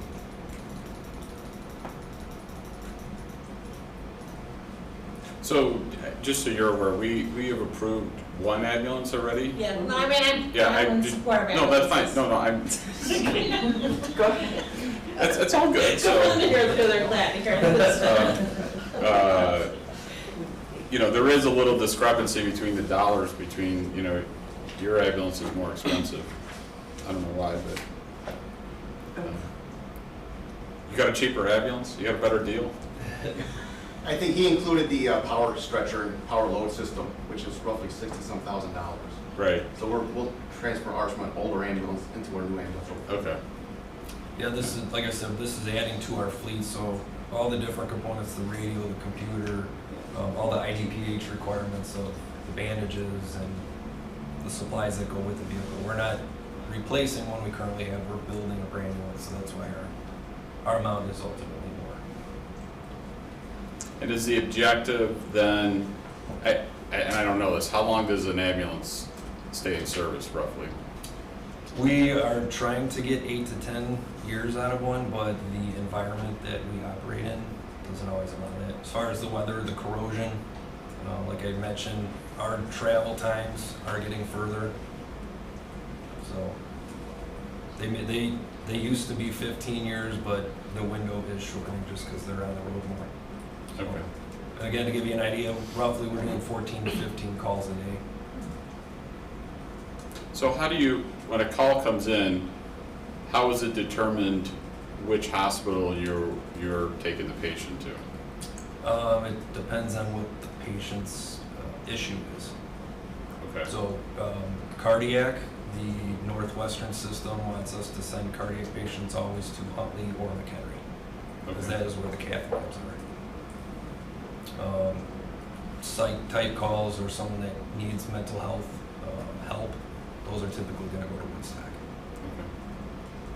Okay. And I'm assuming, and maybe incorrectly, I guess it depends on where you're at in your 90 square miles, but I assume Huntley's probably quicker to get to than McHenry? It can be, yeah, just out of going right down 47 versus us having to go either 120 or through Bull Valley. Okay.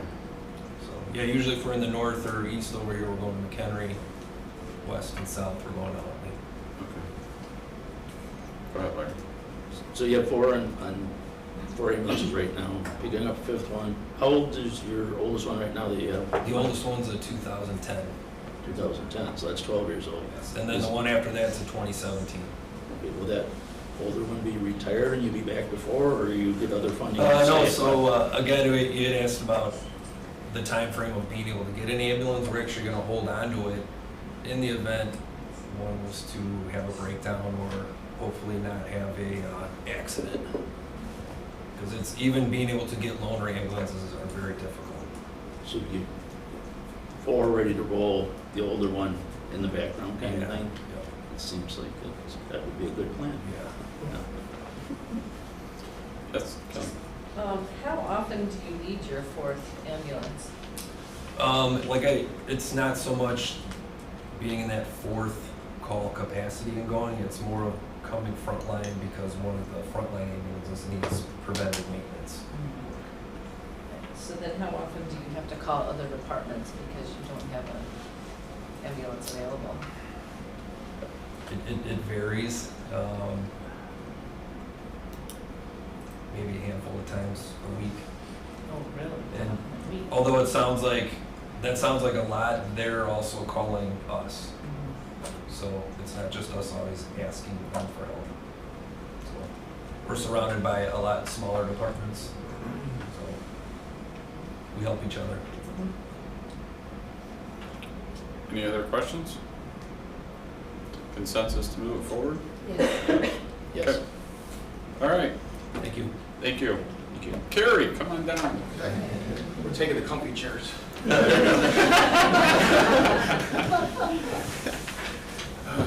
Good morning. Morning, Lauren. I'm Chief Brad Delatorre with Cary Fire Protection District. Today, I have Scott Pelletro, a director in our bureau, who's assisted with the grant. You're going to hear similar stuff we hear from Chief Parker about our situation. But overall, a little bit about Cary Fire Protection District. We cover 18.5 square miles. We incorporate the village of Cary, the village of Trout Valley, the village of Oakwood Hills, unincorporated McHenry County, and a little sliver of unincorporated Lake County. The makeup is roughly 35,000 residents that we cover. Our fire department differs a little from Woodstock. We're primarily part-time. So out of our membership, 70 total, 65 are part-time members, 5 are full-time members. Now why I say this is because the workforce shortage hits public safety as well. We're finding less people that want to do our job. With COVID, a lot of our part-time members, some of our part-time members work either in the public sector or private sector, and their employer said he couldn't work as a firefighter. So we lost members because of COVID for several months. So that strains our abilities to provide the proper protection. What we're looking at by the end of this year, we're hiring 6 new full-time firefighter paramedics. This will be the first time in roughly 20 years that we've hired full-time firefighters because we find a need now that we need them. But those 6 firefighters were costs our annual budget roughly $700,000, which hurts us in the capital improvements of equipment. So in 2022, we ran 2,500 calls, almost 2,600 calls. That's the most ever our fire districts ran in its history. Since the pandemic, though, our call loading increased 22%. Now, when we rely on the part-time members, our fleet of ambulances are 3. We man 2. We have 2 firehouses, 10 firefighter, paramedics, EMTs on duty a day. Our 3rd ambulance is manned by our callback personnel. We do have Monday through Friday captain that works. He jumps onto the ambulance. There's been times I jump onto the ambulance. I'm still a paramedic. And our part-time guys come in, we can get the 3rd ambulance out. With our increased call loading of 22%, the additional wear and tear on that ambulance caused it to go down for repairs. This ambulance is 15 to 16 years old now.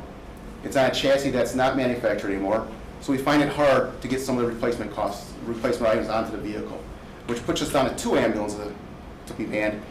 It puts some additional stress on the outside departments who aid us. We all use a dispatch program that calls the closest ambulance when our ambulances are out of service, so we're relying on Fletcher Grove, which is a small district, Algonquin, and Nunderwood, which is even a smaller fire district, to come aid us and help. So what we're looking here to do today is to hopefully get some funding to help us get this 3rd ambulance in service and be able to man that on a daily basis with the 6 additional firefighters, along with our part-time members. We can, like Chief Parker talked about, a jump company. They'll be on a fire engine and they'll jump to that 3rd ambulance when needed. Since COVID, Cary's like similar to very other communities. We have assisted living, senior living centers, and these things strain us. COVID ran through our assisted living last month. We were there 27 times. Now that might not sound a lot, but when you have 2 ambulances, that takes one out, almost every day sometime. And if it's a COVID patient, that's almost another hour of cleaning, disinfecting, and making sure everything's safe for the next patient. So our goal is, like I stated, to have 3 ambulances on a daily basis that's able to go. Additionally, how Chief Parker talked about how the communities are busy. Just in January, one of our 3 ambulances went to aid a neighboring community 10 times. Now you take our call increases, we're helping a neighbor. It's a lot of stress on that 3rd ambulance, and that's why we're seeing some of the mechanical failures with it. So our goal is to increase the availability of our in-service ambulances by adding a new ambulance to our fleet. So we have 3 reliable in-service ambulances for just not our community, but McHenry County. All the fire departments in McHenry County are in an organization called MABUS, Mutual Aid Box Alarm System. So any time an event happens, at a click of a radio, we can be going to Woodstock or vice versa. So this ambulance isn't just dedicated to Cary, it's to the McHenry County area. It meets our demands for calls for service. Scott and I, on the way up here, were talking that in the 4 weeks of this year so far, our calls are up 8%. And we hate to see what's going to happen by the end of the year. So this will ensure us to maintain our service that we have in our mission statement. We're requesting the $339.43. However, at a 10% match, we'll take $36,221.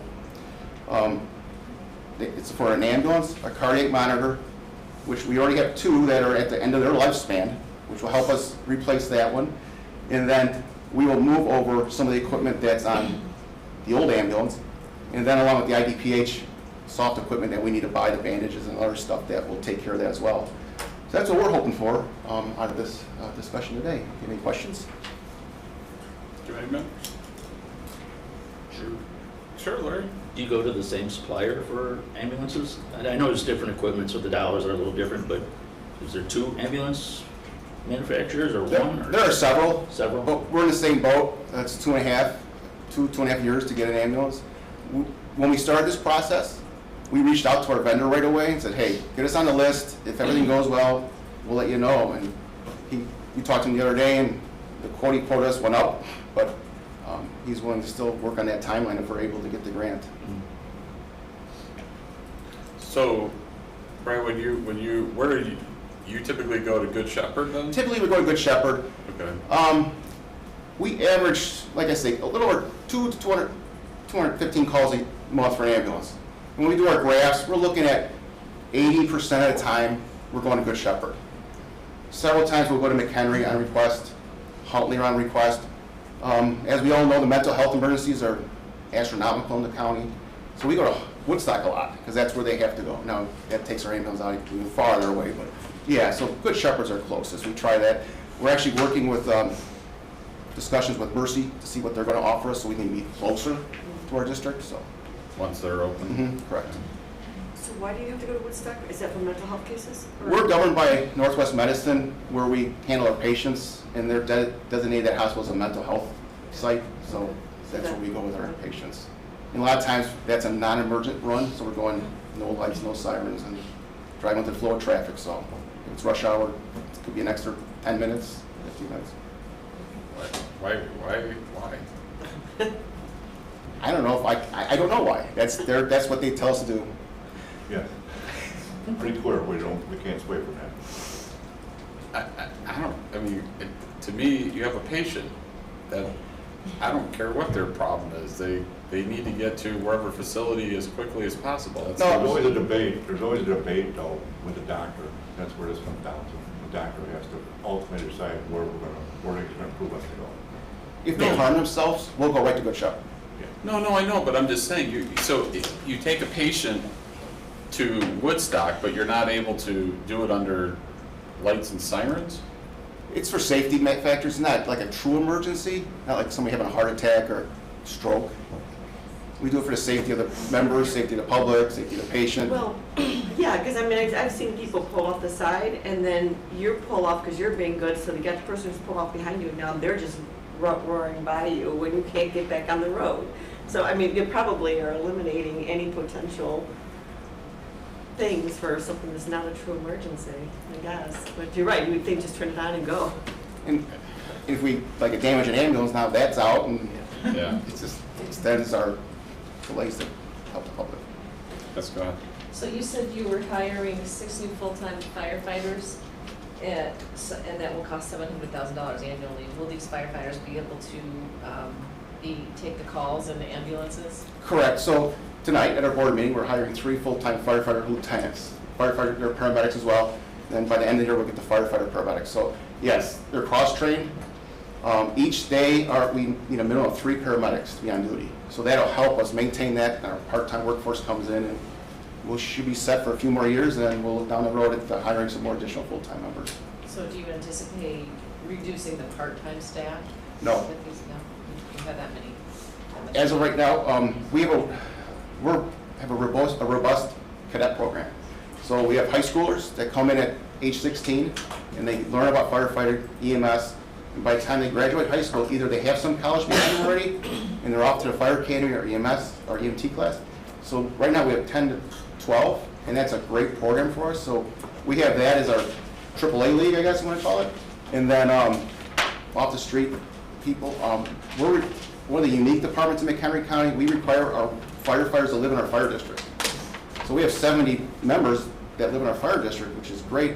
Or other communities open up to the state or McHenry County. So like I say, that's how we're able to man that third ambulance with callback personnel at the hard times, and so it all works for us right now. Just out of curiosity, Yeah. did you guys end up at that fire a week ago in Prairie Grove? Yes, I was the operations chief of the, Wow, yeah, it was. that was rough. That's all I have. Thank you. Okay, consensus of the committee to move this forward? Yes. Yes, okay. Yes. Thank you. Thank you both, appreciate it. Thank you. For staying. Oh, absolutely. We have 1 meeting. Okay, so to finish up 8.1, there's a resolution that we need to vote on that has the 5 programs that we heard presentations on today and the corresponding dollar amounts that were asked for. Any discussion about modifying the resolution, or we vote on the resolution as presented? So we'll pull, I mean, at the board meeting on Tuesday, the 21st, thank you. We can pull one out then. Sure. Right, so, Yep. yes, I will make a resolution to. You make the motion to approve? Huh? I'll make the motion. To approve the resolution. Okay, as presented. Terry seconds that. Okay, we'll go to vote then. Carolyn? Yes. Larry? Yes. Terry? Yes. Teresa? Yes. Kelly? Yes. And myself, yes. Motion carries. All right, so we moved that all forward. We're back to presentations, which was item 7. So we have department overviews. We have 3 departments today that will present an overview. And can you take a 2-minute break? Sure, we can take, yeah, that's fine. Yeah, we'll recess for 5 minutes. Come back at 10:30.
All right, we ready to go? Okay. We're gonna go back to Carrie and department overviews. Carrie, welcome. Okay, good morning. I think most everyone knows me, but just to introduce myself. My name's Carrie Wise, and technically we're a division within county, the Department of County Administration, but we're just going to talk about our division of finance and kind of who we are, what we do. And if there's any questions, just go ahead and interrupt. So the team members, I mentioned myself. Dodi Benisi, she's our financial planning and reporting analyst. She's been with the county for 16 years in various accounting functions. She is in charge, her primary function is the annual audit and the financial report. Deb Merrill, she has been with the county, I had to ask her this morning, 25 years. She just recently started, her primary function is the AP, cutting the checks and everything associated with that. Paula is newer. She has a lot of experience in payroll, but she came from Lake County about a year and a half ago. And she really kind of inherited Acronos. We just had gone live and she inherited some challenges, and she's really done a good job of really, I think, our most important function, making sure everyone is getting paid correctly. And then the other Carrie, Carrie Johnson, she is new to finance, but she's been with the county for almost 10 years. And she actually was just recently promoted into this position because I've just been really impressed with her ability to kind of just jump in and take on a lot of the things that we have to deal with, and her technical skills within D365. And then we right now have 2 open positions, which has been very challenging, but we are working on recruitment. Okay, so I'm going to go through these just very briefly. The first, kind of something that touches really all of the functions we do, is we do the system administration for our financial system, D365. So we're responsible for working with our Microsoft partner HSO to resolve any issues. We take a lot of questions from users that are having system issues. Just this past week, we had a user group, I think it was about 40 or 50 people that attended, just to kind of walk through how to use the system correctly, how to not get frustrated by the system because it can be a lot, and really what I enjoy doing, and even in my new role, I think is still going to be an important thing for me, is how do we use this big piece of technology to make your lives easier, more efficient, and there's a lot that we still haven't done within Dynamics. The next that I touch on briefly, and this is mostly Dodi's responsibility, is the annual audit and preparation of the financial report, and also too as part of the audit, preparing the CFA, which is required because we have more than 750,000 in federal grants. And then preparation of the annual budget, which I know you guys are familiar with the process, so we won't talk too much about it, but start thinking about the budget policy because it's coming soon. Just continuing, one of the things I put on here is process the county's weekly AP check run, but some of the statements below it, I think there's a little bit of a misunderstanding sometimes. It's just printing checks, but we do the paper checks.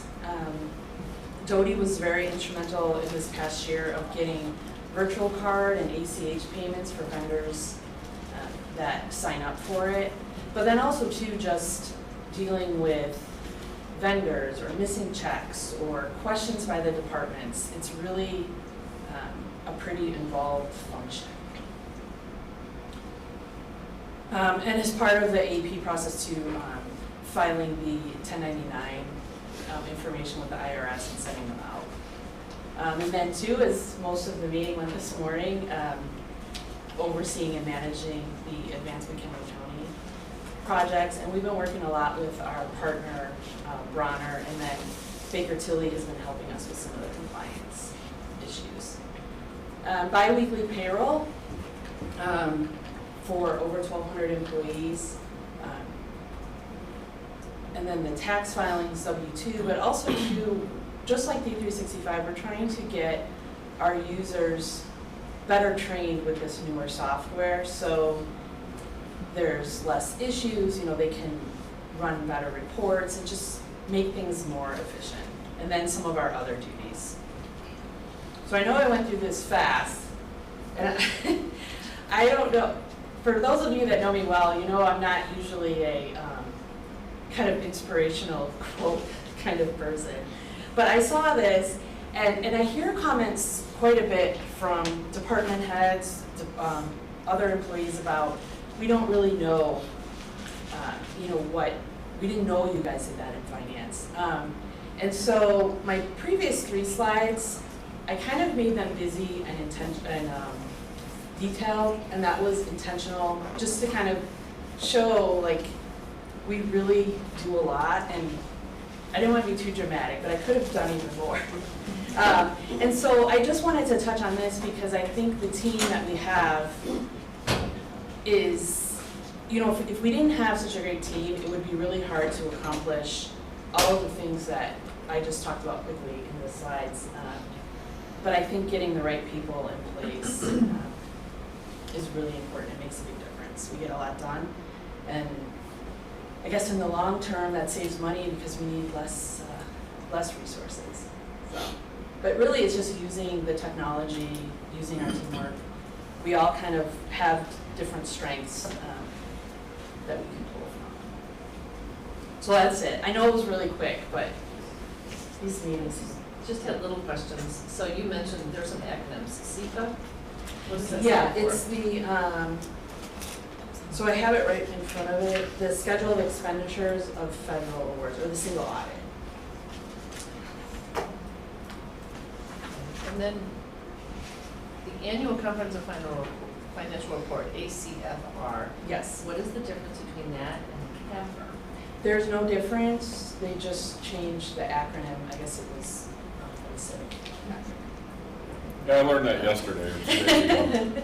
They no longer call it CAFR anymore because somehow Yes. that's offensive to the little baby cows that run around. I don't think it's that. Same thing, different name. Yeah. The ADFR, yeah. Larry? Sure, Carrie, you talk about different people in your department having different responsibilities for different levels. Do we have a chart, a graph of that at all anywhere? Or is that something that you could put together? I can send, so you just want to know what like the primary responsibility is for each person? Yeah, I mean, right, that's what You know I what, it's, we obviously all have our certain roles that we do, but I think kind of tying back into the teamwork, a lot of it kind of blends together. I'm sure it all ties together and you work together, that's great, the team atmosphere, fantastic. But at some point, somebody's got to be accountable for this portion of it. I mean, it drops on you, I know, the buck stops with you in the end, but somebody is responsible for this portion before you're responsible for it. Yeah.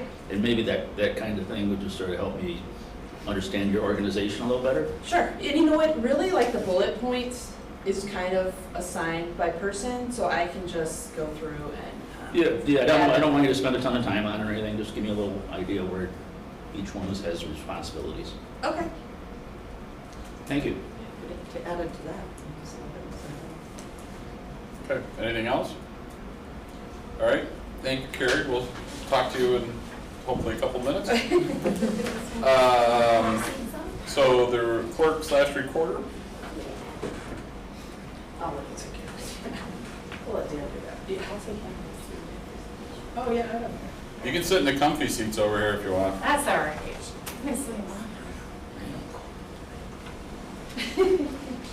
You gotta go sit in the Oh, Joe sends his apologies for not being here. He did come in this morning, intended to be here, wasn't feeling well unfortunately and had to leave, so. We are here. I'm Heather Spinard. I am the Chief Deputy Recorder, and I'm Deborah Nieto. I am the Chief Deputy County Clerk.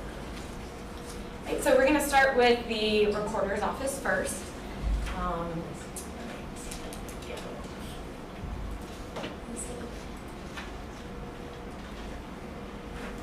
That's the end. Oh, well, there you go. Oh, no. He brings these ones. Sorry. It's okay. Oh, okay, okay.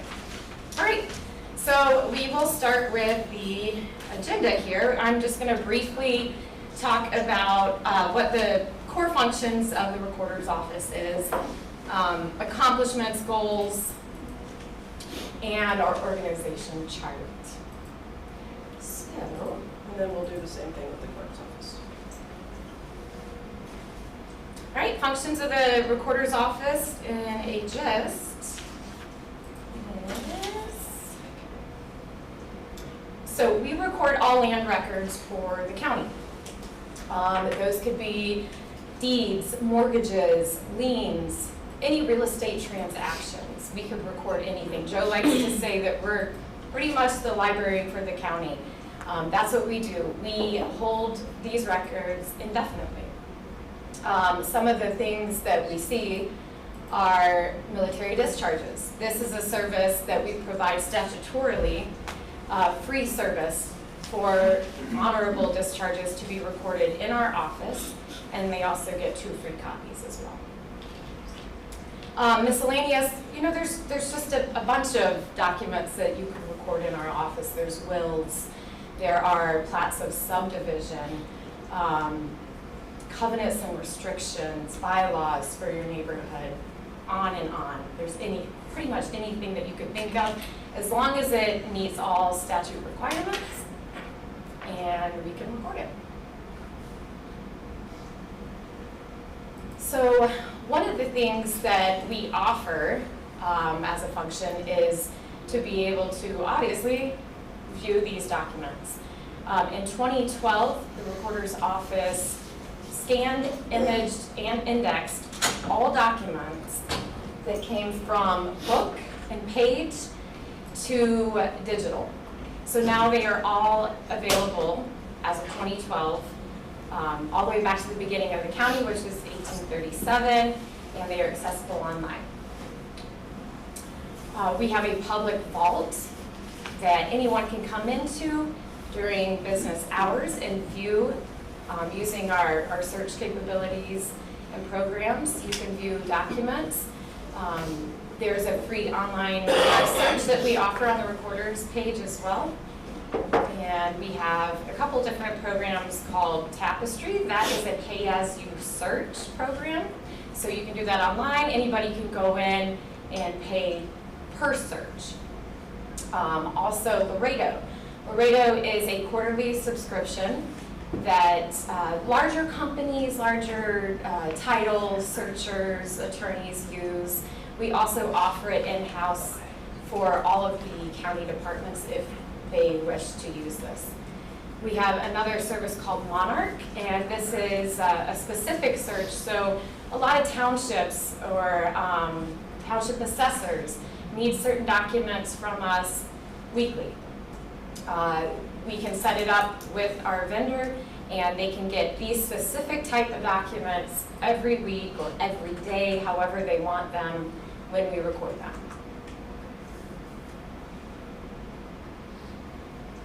I'm obviously not good with IT issues. All right, so some of the other functions are removal of unlawful restrictive covenants. This is something new that's come about last year, statutorily. And one of the things that covers is, well, a covenant or a bylaw is something that a neighborhood or subdivision would record, you know, restricting certain access. And it could have anything to do with race, religion, natural origin. That's what makes it an unlawful covenant. So this is something that we fortunately haven't had anyone come in to find yet, but they can come in and there's a whole process to remove that from the covenant. We have historical documents back to the very beginning of the county. However, some of them may not be recorded officially, but we house them in-house to provide just like a historical viewing for anybody who wants to see. We have an atlas from 1872 on our county webpage as well. Really interesting if you're into the genealogy of the county and where we started and how we've come about. I know Teresa got a lot from us down there in the public vault. Well, thank you. She took Yes, a tour, thank you. so Yes. yeah, you're all welcome to take a tour. Property fraud alert. This is a service that the county recorder has provided for many years. So this is a free service to anyone who owns property in our county. We offer this to residential or business. And you can sign up through us. You can go to our webpage. You can call us. You can come visit us in our office and we'll sign you up. It's free. And it will alert you anytime that a document is recorded in our office with your name on it. That could be things, even as far as, it doesn't have to be fraud, but just to know that, oh, okay, that title company or that attorney recorded that for me. I got it before they even, told you about it.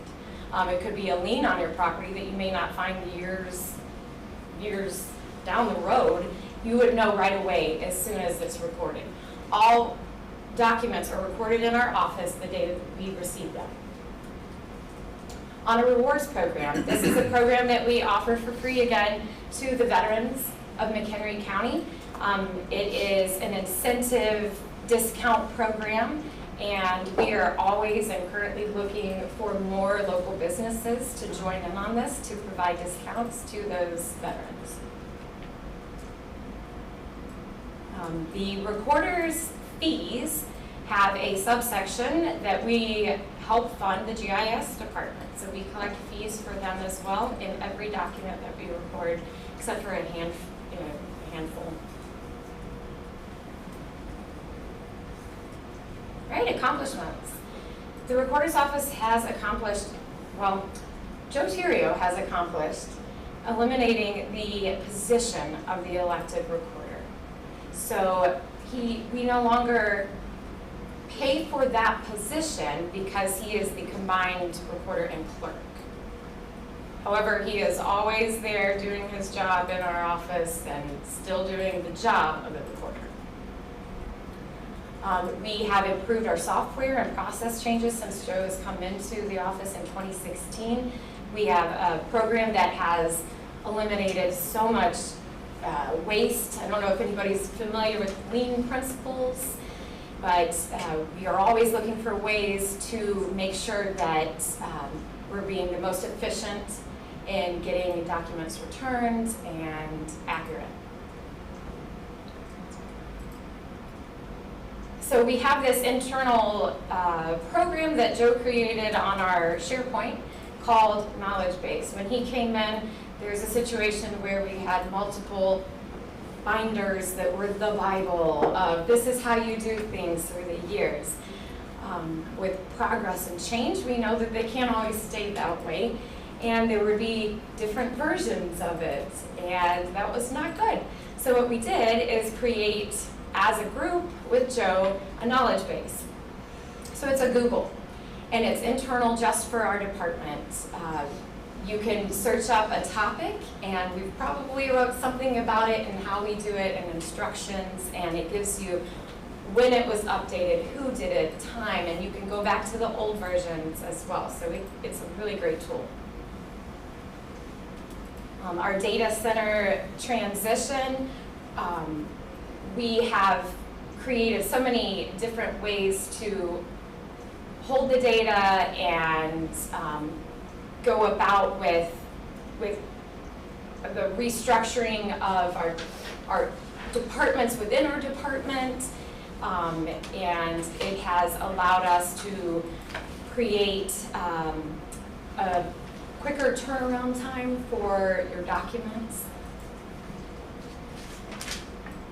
in creating all of these different changes, we have been able to, through the years, get rid of some headcount through retiring and just people leaving here and there. And we are running more efficiently with way less people than we ever did when Joe first came in 2016. In 2018, the county reduced our floor space. We had a very large office because at one time we had many, many people in our office. Now that we're running more efficiently, they cut our office in half, and one section of the office is now environmental health, and the other is the recorder's office. And it's a great fit. We've also reduced our fees in, I think it was 2019, I believe. We did a cost study or fee study, and we were able to reduce our fees to an amount that is fitting for the documents that we bring in and for the constituents of the county. And we had a very robust recorder's automation fund. This is a fee that is collected with each document that was set many years ago, and in that fee study we were able to bring that down a bit, and we also, several years ago, gave a large amount of money to county IT department to help fund a lot of software and IT needs. And then again, there's that unlawful restrictive covenants. We held a seminar for that to the county. Anyone was able to come, and that was at MCC, that was last year. And this year's goals. We have our software program called Laredo. I spoke about that briefly earlier, and we have an upgrade coming up. In that, it provides a more digital format. Right now, we are sending out paper invoices. We're spending a lot of time in that department trying to reach out to the customers. This will provide a way for customers to be able to view their invoices at the first of the month. There will be no more paper invoices going out. It will help the flow and improve our payment center and for our accounting center. One of the things that is on the radar that we're possibly thinking about doing in our office is fraud review. That would be something that needs to be discussed in fuller detail and something with state's attorney, but that is something we're looking at. And in July 1st of this year, the state has decided to raise the rental housing support fee to $20, so it's going up $10. One of the things, and that is a fee that is charged on our documents. One of the things that that fee provides is $1 currently to the county, but it'll go up to $2 from that fee goes to the county. The rest goes to the state. And lastly, here is our org chart. Thanks for using WebEx. Visit our website at www.webex.com. Okay. Goodbye. And that completes that section. All right. You all do all that with 14 people. Pardon? You do all that with 14 people. Yes, That's and that's the greatest thing is when Joe came in 2016, he saw the need for some changes in software, and he's pretty IT savvy, which helped us to move forward with that. And we went from 36, don't quote me on that, roughly, employees to what we have now. And they run very efficiently and accurately, and we have so many safeguard checks. We don't only just index the document, but it goes through 3 separate checks. It goes through a rekey verification where we audit it to make sure that, there's those typos and missed keystrokes, so, yeah.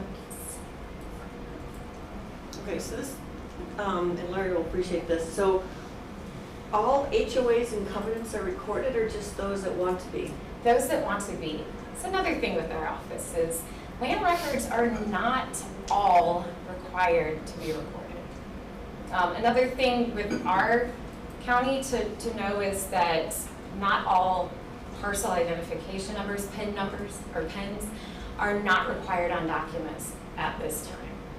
So it might actually be hard to find, would you be right? You wouldn't necessarily be able to say, okay, does this particular place have one, and be able to Correct. find it? You could come into our office and we could help you get to that point to try to find something, or set you up in our public vault to guide you in how to do a search, and then you could spend 8 hours there as we're open if you really wanted to look for those things. But yes, we do have categories, drop-down categories that would, in our search program, that would narrow it down a little more if you were looking for a specific, but it is not required to be recorded. Okay. So then what prompts the removal of unlawful restrictive covenants? Anything that has to do with race is the biggest one that we have found. But I mean, what would prompt you to look to see if Oh, it's... so we are not in charge of looking for this. This is to the public. If they come If- forward and say that this Right. is it, then you would go find it. Right, so for example, if you knew that your subdivision has some type of bylaw or covenants and restrictions from, you're an older subdivision. So this was built in the 50s, and it said something against a certain race or nationality, forbidding them to live or buy in that area. We have had a few people come to us knowing that there are some out there, but nothing has been reported yet or unreported at this point. But it goes through a whole system where we would take it in, we would actually hold it, and then we have a system with the state's attorney where they would do a legal review of it and then turn it around. Anything else? Okay, thank you. So the clerk's office is probably one of the most public-facing offices for the county, so a lot of you probably already know a good portion of what we do. We have several departments within our office which have different functions, but all of our staff is cross-trained to do just about all of these functions. The first is vital records. We are the repository for all birth, death, and marriage records in the county. So if you were born, died, or were married in McHenry County, we have your records. We have assumed business names, so if you plan to begin operating a business out of your home or as a sort of limited business directly, you will file your assumed business name with our office and then publish it in the paper. Statements of economic interest. We are the filing cabinet for these. We mail them out. Most recently, obviously, they get sent by email. Many of you probably received yours. And then we are responsible for collecting all of those statements of economic interest and making them available for anybody that wants to see them. Although there is some statute that is being proposed, the Secretary of State's office will take that over. It's not yet happened, so it still all comes to us. Tax extension. So if you own a home and you pay taxes to a variety of different taxing bodies, we're the people that do that calculation. On the other side of that, we are responsible for tax redemption. So if you forget to pay your taxes and are late with your taxes, we are responsible for collecting late taxes. We run elections. Any election that's held within McHenry County, we run it. County board records. The county clerk by statute is the clerk of the county board. So we have all of the county board records, minutes, agendas, everything dating back quite a ways. We're in the process of archiving a lot of those records, so much of that will move into on-base over the next several years. And then we record a variety of oaths and bonds for the county. We collect them and scan them and have them in our system. If anybody were to ask for the sheriff's oath of office, we could produce that for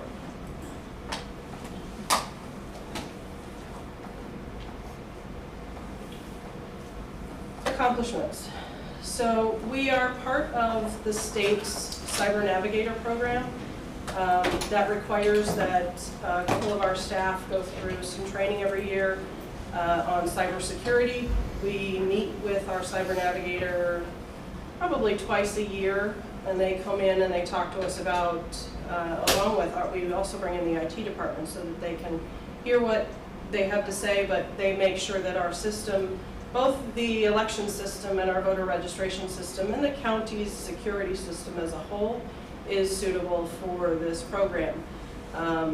This was originally rolled out by the State Board of Elections, and it started as an optional program and quickly became a mandatory program as the nature of elections became more vulnerable. So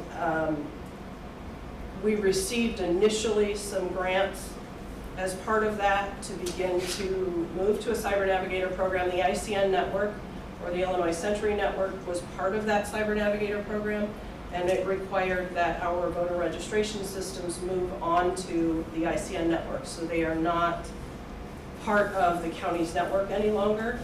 All voter registration systems across the state should feed into this ICN network, which is monitored by the Illinois State Police, CISA, as well as the state terrorism group. Our One Place management system, Heather touched base on a system within our office on SharePoint, which allows us to share knowledge with all of our staff. So we track our projects, we schedule certain events, all of our election judge training, any other training events that we have, all of that sort of things. General communication among our staff is held in this One Place system. It also allows us to assist with, especially during COVID, it helped us manage marriage license appointments. So we required during that closure period, while our office never closed during COVID, we were requiring that people seeking to get a marriage license schedule an appointment. And we wanted to make that so that they were spaced out enough so that we didn't have two couples in at the same time and those sorts of things. And we used this One Place system to make sure that when a staff member was scheduling an appointment, they weren't overlapping. We replaced a former registration system, voter registration system, with a comprehensive election management system.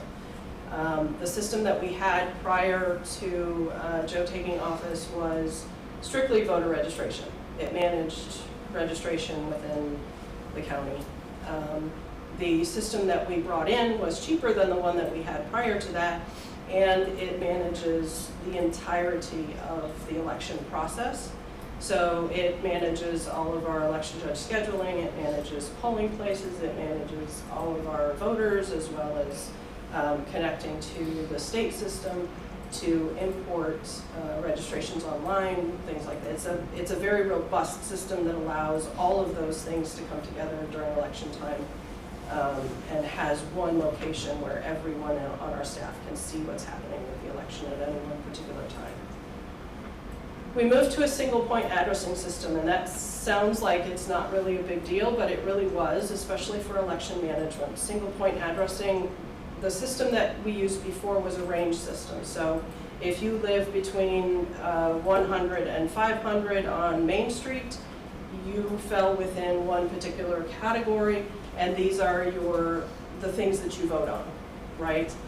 And that's not always the case, because everybody within the county that's ever received a ballot knows that your neighbor's ballot could not look like yours, because you all pay different taxes, right? So moving to a single point addressing system was crucial for us to make sure that everybody in the county gets the correct ballot with the correct units of government on it. We used the PIN-driven system, which allowed us to give everybody in the county that had an address, we assigned the PIN that's in the tax system, and the PIN got moved into the voter registration system, and that helped us merge those taxing bodies and units of government so that we were sure that the two systems were working together, right? So now, whenever a new PIN gets created, we get that information, We enter it into our voter registration system, and we're sure that all of the districts that you pay taxes on, as well as vote on, are matching with your ballot. So while that sounds like it's not really a big deal, it was crucial for the job to get a more accurate election system working right. Redistricting, while that's a mandatory process every 10 years, this year was unique in the fact that we were able to clean our precinct maps. With some legislation that required that our precincts move to 1,200 voters, it allowed us to basically take an eraser to all of the precincts in the county and renumber them and resize them so that they were more accurately distributed. So while your precinct number may have changed a little bit, the reason for that was that it put you more in line with the other precincts around you, because what we found was that we had some precincts that were 400 voters, and we had some precincts that were 3,000 voters.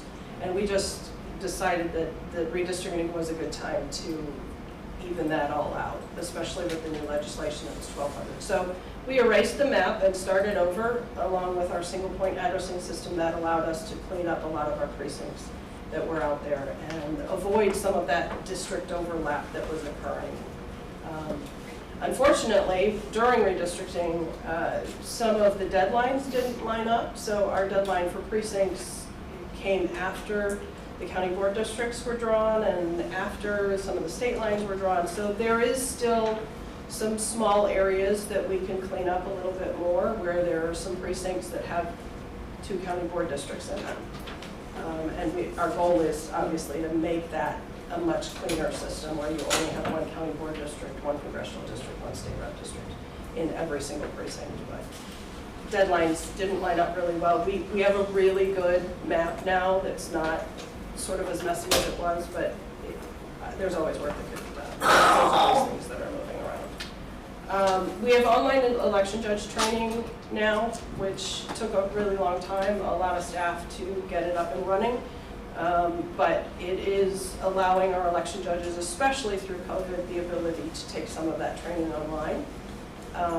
We have a series of 4 different classes that any of our judges can take at any one point in time, and they get different pay depending on what classes. So somebody who perhaps wanted to be an election judge but wasn't sure they wanted to be one of our technical judges, which requires a little bit more responsibility, can now view that training and make that decision ahead of time. And we won't just automatically schedule you for us. They can say, hey, we started taking this training and it's just not within my wheelhouse of knowledge. So I'd like to not do that, but I'll still be an election judge. So online election judge training was a great addition to we're still doing in-person training because there are just the nature of learners. Everybody learns differently. So people want to come in and play with our poll books and things like that. So.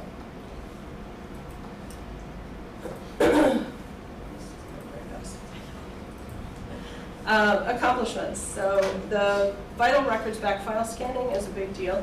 We have birth records, death records, and marriage records that we are in the process. In the past, we've only had them on paper. And we are now scanning them into OnBase, and we'll have the entirety of our back file of vital records in OnBase so that it's easier for us to search. It's easier for us to handle customers at the counter because we'll be able to look up that record right at the counter, rather than leaving the counter and going into the vault and searching through paper to pull that record out. We'll be able to process that person right at the counter. So this back file scanning, while it's taking a long time in between all of the elections that we have, it's working really well, and I think eventually it'll be a good customer service for us. Not to mention some of that paper is getting really, really old, so it tends to degrade as the years go on, even if it's in a nice environment. Election security, I talked a little bit about cybersecurity and our Cyber Navigator program. We are constantly receiving new cybersecurity requirements, so we try to look at all of the best practices that get presented from our clerks associations, as well as some of the security agencies that we belong to, and improve some seal and some as our documents, our ballots, our machines, all of that information moves from hand to hand to hand, it gets recorded at each step of the way. And there's a good security in place as it goes. We did a hand count audit, first time in the state of Illinois to do a hand count audit. We chose one office.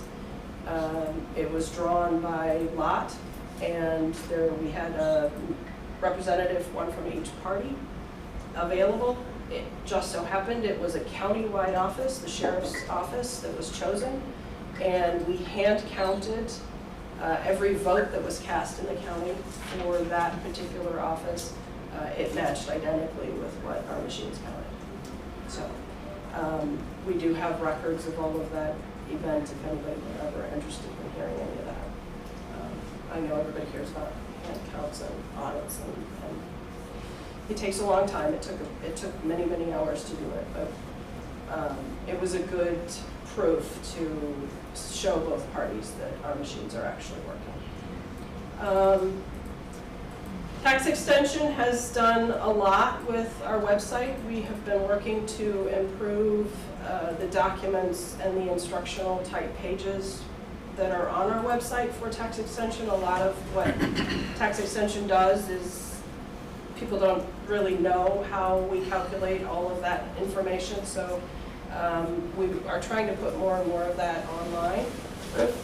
Our Tax Extension supervisor actually ran a seminar for local units of government so that they can understand how to properly produce the documents that they need for their levies and their budgets. It was occurred over several days, and it was very well attended. We now have Facebook and YouTube and a YouTube channel, so we try to keep as much up to date as we go through election cycles, and any new events that occur in our office get posted to those. We automated our vote by mail return process, which reduces the potential for human contact. I don't know how many of you actually saw the Big Al video that was put out. We have a very large machine which reduces the number of people that actually touch ballots when they get returned. The machine will record. It basically takes a picture of the entire envelope and scans a barcode that's on there so that we know exactly who the ballot came from and when it came back. It date stamps everything. It takes a picture of it. And then when our election judges come in to verify vote by mail ballots and vote by mail signatures, all they're looking at is a computer screen. That information feeds into our election management system, which allows us to bring up those pictures that come through from Big Al, the Agilis machine, and they're actually just verifying signatures right on the screen. So they have a picture of what was taken from the envelope and then the signature that we have on file for that voter, and they view that right on the screen. If anybody's interested in seeing that process work, it's available to come and view as we move through this April election process. We do it downstairs in 104B, and the judges sit there and verify signatures throughout the day. Depending on the volume, we have 4 or 5 judges that come in and do that process. Obviously, our elections environment and the current climate within elections is constantly changing. We are driven by statutes and legislation. We don't make up the rules, we just follow them. So we have tried our best to address many, many of the election changes that have happened since 2020. Obviously, we do our best, we aren't perfect, but we do what we can with what we have. We have 20 people on our staff on a good day. We're currently short several staff members, but and we try to address as many of those concerns that our voters have as we can. Vote by mail and early voting participation has increased dramatically in McHenry County. So the vote by mail, the permanent vote by mail process, which those letters are going out now, we are required to mail a permanent vote by mail application to every voter in the county, not just every household, but every voter in the county, which amounts to about 240,000 pieces of mail that go out. Since the November election, we have had 22,000 people enroll in the permanent vote by mail program. The permanent vote by mail program requires that if you have enrolled in that program, you will automatically get a ballot this election. Not just fill out an application, but we will automatically send you a ballot at every election until you tell us that you don't want to do that anymore. So just, you don't have to send the applications to the people who've already signed up. Correct, so that number dropped down to about 202,000 this year. Correct. Just a quick question on that. Did most of these people then also opt for the primary? So it was both, because you could do both, right? You can do both, or you can do just the general. Yeah, okay. So how did that number break out, or did most of them just do both? The majority of people did both. Okay. Yeah. Okay. And how, it just, as long as we're on that, can I just ask a question? Okay, so there was some confusion if you did do the vote by mail and you didn't remember to bring it in. Did you see any kind of uptick in that? Like just the confusion, not that you didn't give enough information about how to do it. It's just that not everybody reads, or they just forget, or they leave it at home. Did you see an uptick in the number of people who just kind of ended up coming in, or like got a provisional ballot or whatever because they didn't bring the thing in? Our provisional ballots were not higher this time because they forgot their vote by mail ballot. So it's just typical, like It's- you're going to have that typical number of people who do that. Yeah, our goal is obviously to encourage people to bring their ballots with them. But yeah, I didn't notice an increase this year from any other year that we were issuing provisional ballots. As a whole, provisional ballots in McHenry County are quite low. I came from Lake County where we could have, 1,500 provisional ballots in a cycle, and we do a couple hundred at the most during the November election, which is excellent. So most people are either already registered or don't fall in that you require a provisional ballot category, right? So election day registration has helped a lot as well to reduce the number of provisional ballots.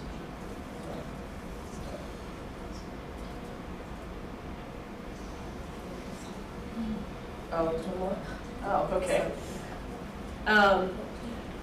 Okay, Joe was recently appointed to the Illinois State Board of Elections Advisory Committee and the Association's Legislative Committee, which will be a huge help to us to keep track of any legislation regarding elections or reporting or anything within our office that could be proposed or be maybe going through legislation.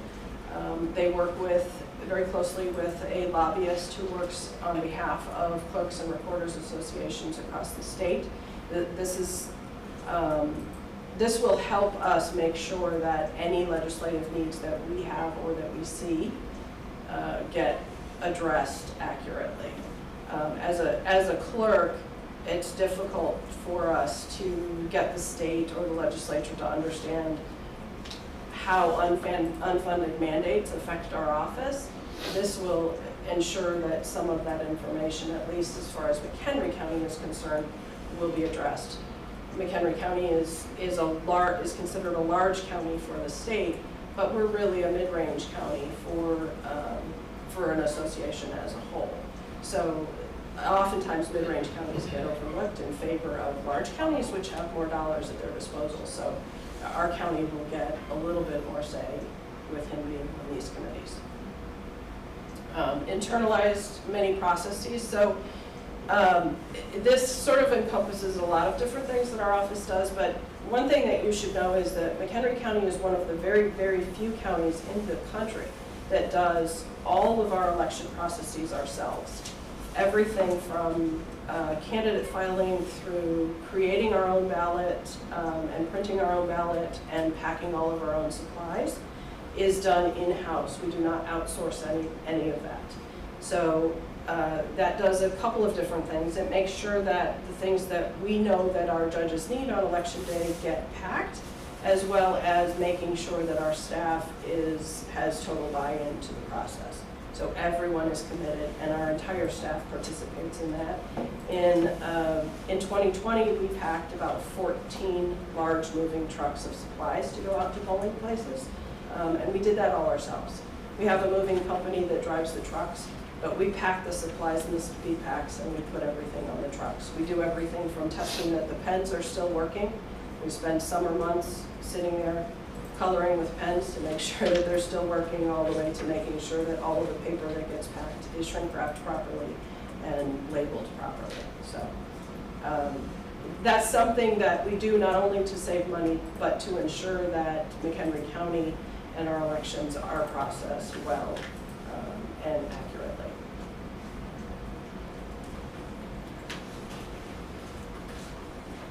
Goals. We are looking at a new marriage license program. We currently use a DevNet program, and we are looking at perhaps making the marriage license application process easier to access for people, because coming in to do the marriage license process takes approximately 20 minutes to 40 minutes, depending on what we're talking about. Our goal is to make that application process available online so that it can be filled out ahead of time. They can supply us with, basically looks at the identification that they have, because oftentimes it's identification that is really the issue. So we can get all of that stuff ahead of time, and then when they come in, it's a matter of signing the application, looking at the physical pieces of identification, and issuing the actual certificate at that point. So that could reduce the process down from a possible 45-minute process down to about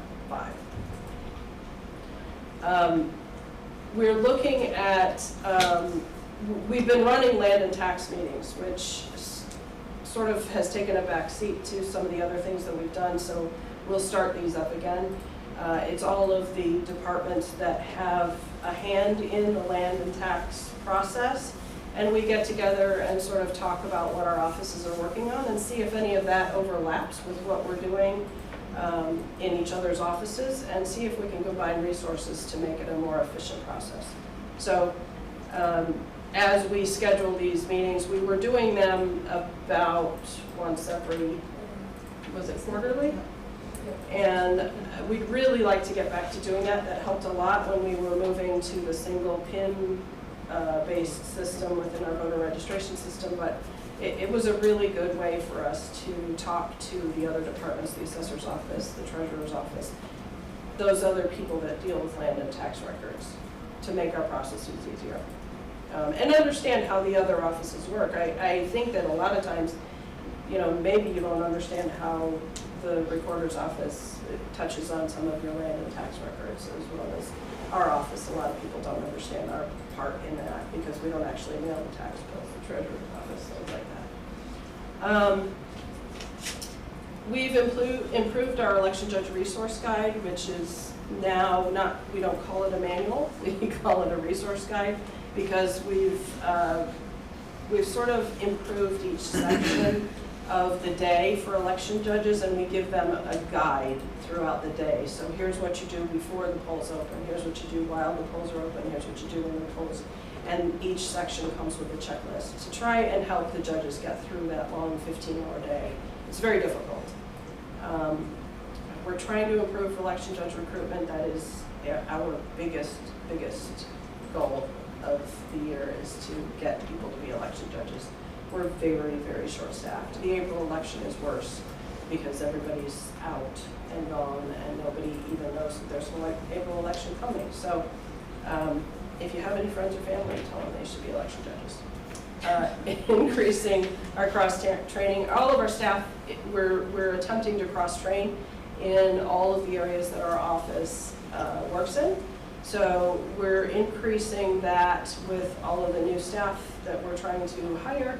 We have a total of 20 staff members right now. We're working with about 17, and we want to make sure that they are all at least able to answer every phone call that comes in, because one of our goals is the phone never rings more than twice, and the person that you talk to should be able to answer the question that you have. So So here's our organizational chart. It's not full at the moment. We have a couple of positions available and a supervisor that just left us. So we're currently hiring. Any questions? Okay. I have one quick question. So, early voting, a resident from the county can come to, let's say, here, and vote. So they you show them your driver's license or something. You don't have to show anything. Well, you don't have to, but I mean, Yep. they find out where you're at, where your address is, and then they spit out a ballot, and then you go to a machine and do your voting. So, what is the terminology for? Is that considered open voting, or what is not? The terminology, I guess, that I'm looking for is what is that called? That anyone from the county can come to a particular location and vote. It's a universal voting site. Universal voting site. Okay. It's what I'd like to be, a vote center, but that terminology is not allowed in statute yet. So we call them universal vote centers for early voting. Okay. All of our early voting sites are universal, so you can go to any one of our early voting sites. Okay. And does statute not allow that to take place on election day? So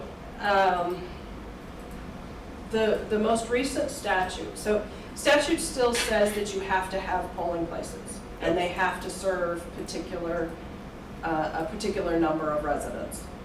And that has not gone away.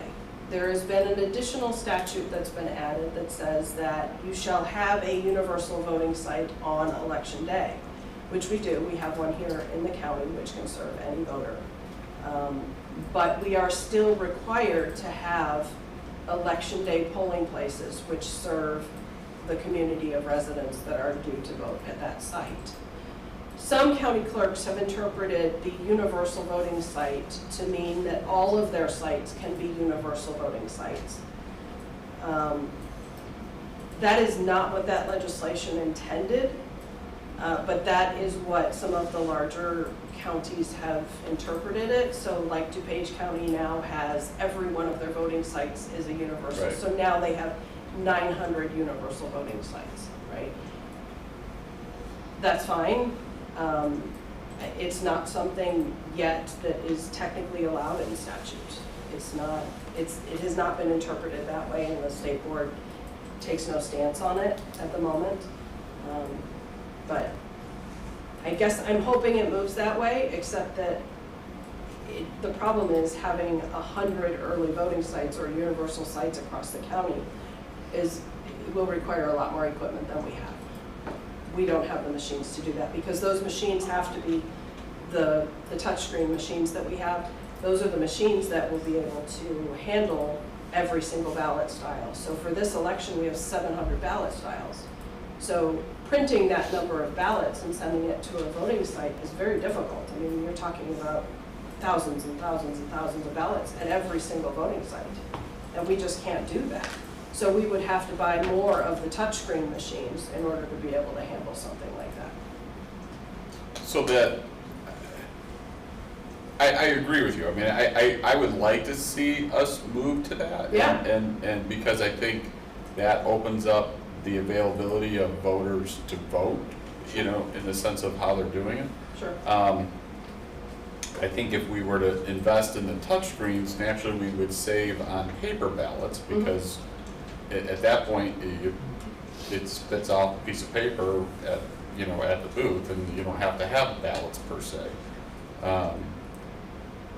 So is that something that Joe is, now that he's on these It's things? something that we're hoping will be addressed, yeah. Okay. Yeah. And what,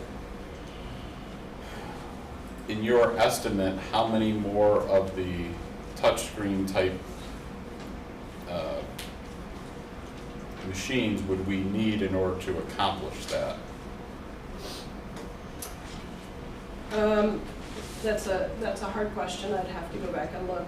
We currently have about 300 of them, because farm them out to our early voting sites, and then we have to have them set up for election day. So my guess is we'd need at least another 500 to be able to do it in a way that would be able to service a presidential election at a minimum. Well, and hopefully that would also help with your need for election judges, because you wouldn't have to have as many places, polling places. So that's also a change in legislation, because currently the statute requires that we have a certain number of election judges in each voting site, depending on the precincts that are assigned there. So early voting does not follow that statute. Early voting allows us to assign election judges or staff to voting sites as is required, but that's not the way the statute reads for election day right now. The statute requires that we have a minimum of 5 judges.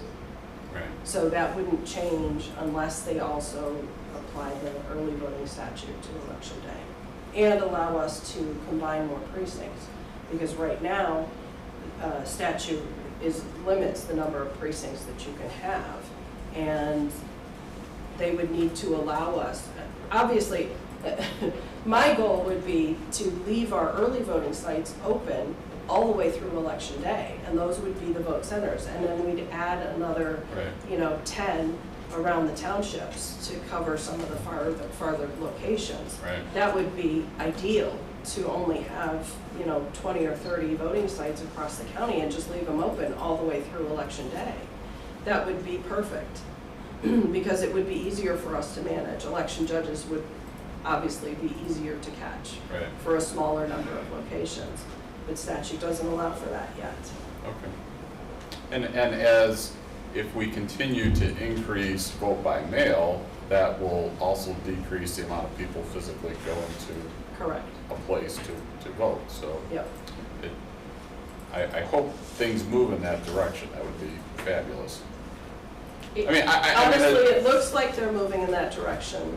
The driving force, in my opinion, is Chicago. Chicago likes to have their community-based polling places where their, aldermen can circulate in their own little areas, and they like to have their polling places.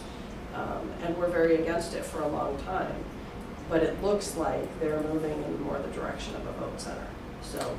But they can always make it optional, right? Yeah, absolutely. Form the legislation, hey, you don't want to do it, then you don't do it, but if you do, then you move to do it. I mean, there's lots of legislation that either excludes or includes Chicago and, their own little private state there of Chicago. So that's great. I'm glad to hear that. That'd be fabulous. I think, me personally, I wouldn't mind investing money into the touchless screen voting things, even if it was 500 of them, because to me, long term, you're going to yield that money back again. And I think it opens access to voters to actually vote. So it does, and it does save on paper quite a bit. You still have to produce a piece of paper, because that paper trail is required right now. And I think that both sides of the aisle prefer to have the paper trail. And it helps us make sure that if something were to go wrong, we still have a paper ballot that we can fall back on, right? So the paper is still there, but we don't have to pre-print. Statute currently requires that we print 110% of the number of voters that could potentially show up at a polling place. Which is an enormous amount of paper. We throw away a forest's worth every single election. It's ridiculous.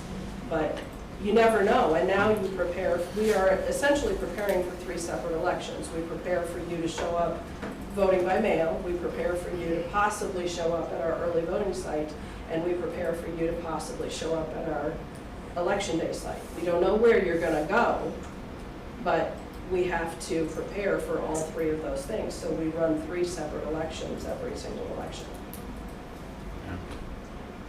Just curious, how much is one of those electronic voting machines? They are about $7,000 each. It's cheaper than I thought.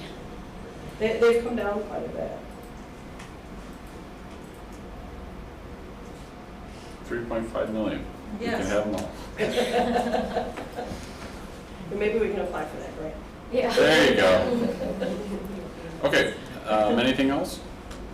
No? Thank you very much, appreciate it. Thank you. Next we have county treasurer. Mike, I asked that they provide us with the PowerPoints. You can ask them. Yeah, okay. I know, I don't want to be able to send through the PowerPoints. Oh, sure, That'd be great. absolutely. All right, thank you. You're welcome. We forgot to pull 15. Remember that was duplicated at Valley High. Just take it off the, yeah, don't worry about it. I'm not. Hey, it's a good thing it passed again though. Talking about the, I was unfortunately late 3 minutes. I realized I did not get a chance to pull it.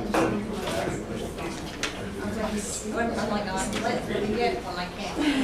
Not sure if we're hopefully out of town.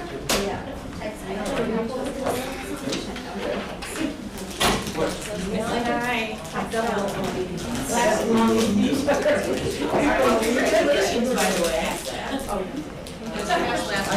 And so we didn't pull it off fairly high, and I think what happened here. And Kathy's like, it was pulled off here too, but then I was really late. You guys were really quick. So I was like 3 minutes late, and you guys were already moved on. This is awesome. It is really why is it on here? That's something different. Yeah. I know. They are literally besides. All right, you ready?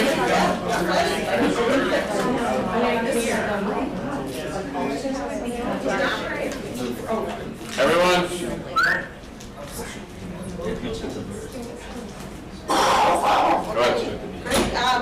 So, Chairman, thank you very much. Larry? Sorry, boss. I had technical issues that I had to deal with. Okay. I just want to thank everyone, especially the chairman, for inviting myself today to talk to you and give an introductory about our office. This is 2.5 months into the job, and so I think we have a lot of good stuff to share in terms of what we've been doing.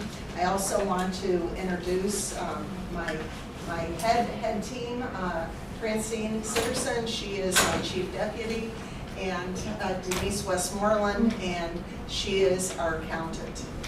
And in case you guys ask me some really tough questions, they're going to help me out. So with that, I really want to say, hey, this is what we're going to talk about today, but I want you all to focus on, we're all on the same team.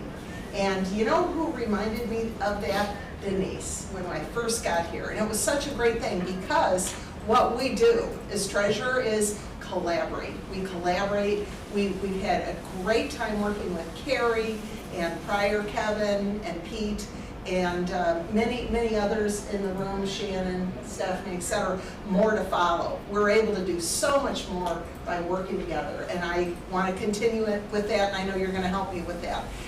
Today we're going to talk about the organization. We're going to talk about our two primary roles, the collector, the treasurer. We'll delve a little bit into investment management. If you'll have me back, I've got a great presentation on that I'd like to provide. We also want to talk about current projects. I've been here for about 2.5 months, and my team has been doing some amazing work. And I want to share some of that. I want to share the highlights with you. Then we want to talk about future projects. Again, these are highlights. We've got some big things planned, but I just want to share with you some of the high-level stuff we're doing.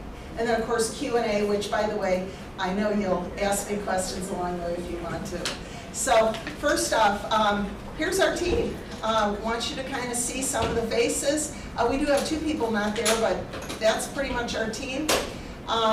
The organization. So we've got 10 staff. We have who report into the chief deputy and myself. We're very flat. People just walk into my office if they need something. We're a friendly office. we work well together. But you'll note that the kind of professional experience that we have in our office is frankly very impressive. And it makes a huge difference as we work to achieve goals and to apply new learning. With that diversity of knowledge, you have people that are hungry to learn and to do new things. In terms of the collector role, that's one of our primary roles. Let's fill in the blanks here. First off, the collector is going to get data, very important data, of course, from our township assessors that goes through the county assessor, and they are going to direct that to us. The state is going to provide the equalizer. That's to ensure that we are not out of the realm of what other counties are doing as it pertains to taxes. Of course, we work very closely with the county clerk, and they left the room, but they help us with the levy. Why? Because they're getting all of the taxing districts' input relative to the levy for that school district, that fire protection, municipality, etc. Once that happens, the collector takes all of that data, and they are then, we are then taking that and getting it out to the taxpayer. I want to note that we are very reliant, as you would expect, on a lot of technology. And our team is very adroit and broad in our knowledge of DevNet. That is an area, though, that we want to continue to develop and proceduralize.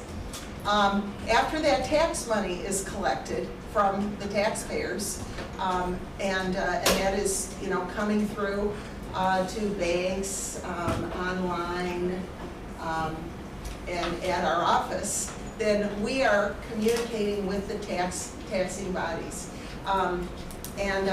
I really want to give a lot of credit to Denise in terms of her availability and how she works with the 119 different taxing bodies throughout the year. And as we then work with them in ensuring that everything is correct on their side and our side, we are then able to distribute that tax money. And that is happening on a rolling basis from May until November through tax season. So right now, we are doing so many cool projects, things that are getting us probably more in line with some of the needs of our county or the cost savings, et cetera. We'll talk about that in a second. But the point is, we've got time right now. Once that May to November timeframe happens, we are a flurry of activity, and it's really nose to the ground. Then in terms of the cycle, now we go on and do it again. And I'd like to think every year we'll get better, but I will give all credit to my predecessor,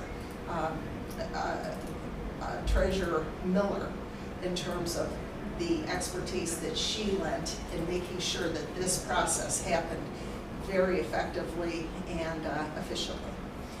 So what does that mean in terms of the revenue we brought in? Well, look at how that revenue keeps increasing.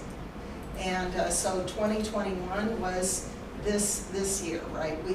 We collected from 2021, and we're at $883 million for all of our tax bodies, all of that tax levy money.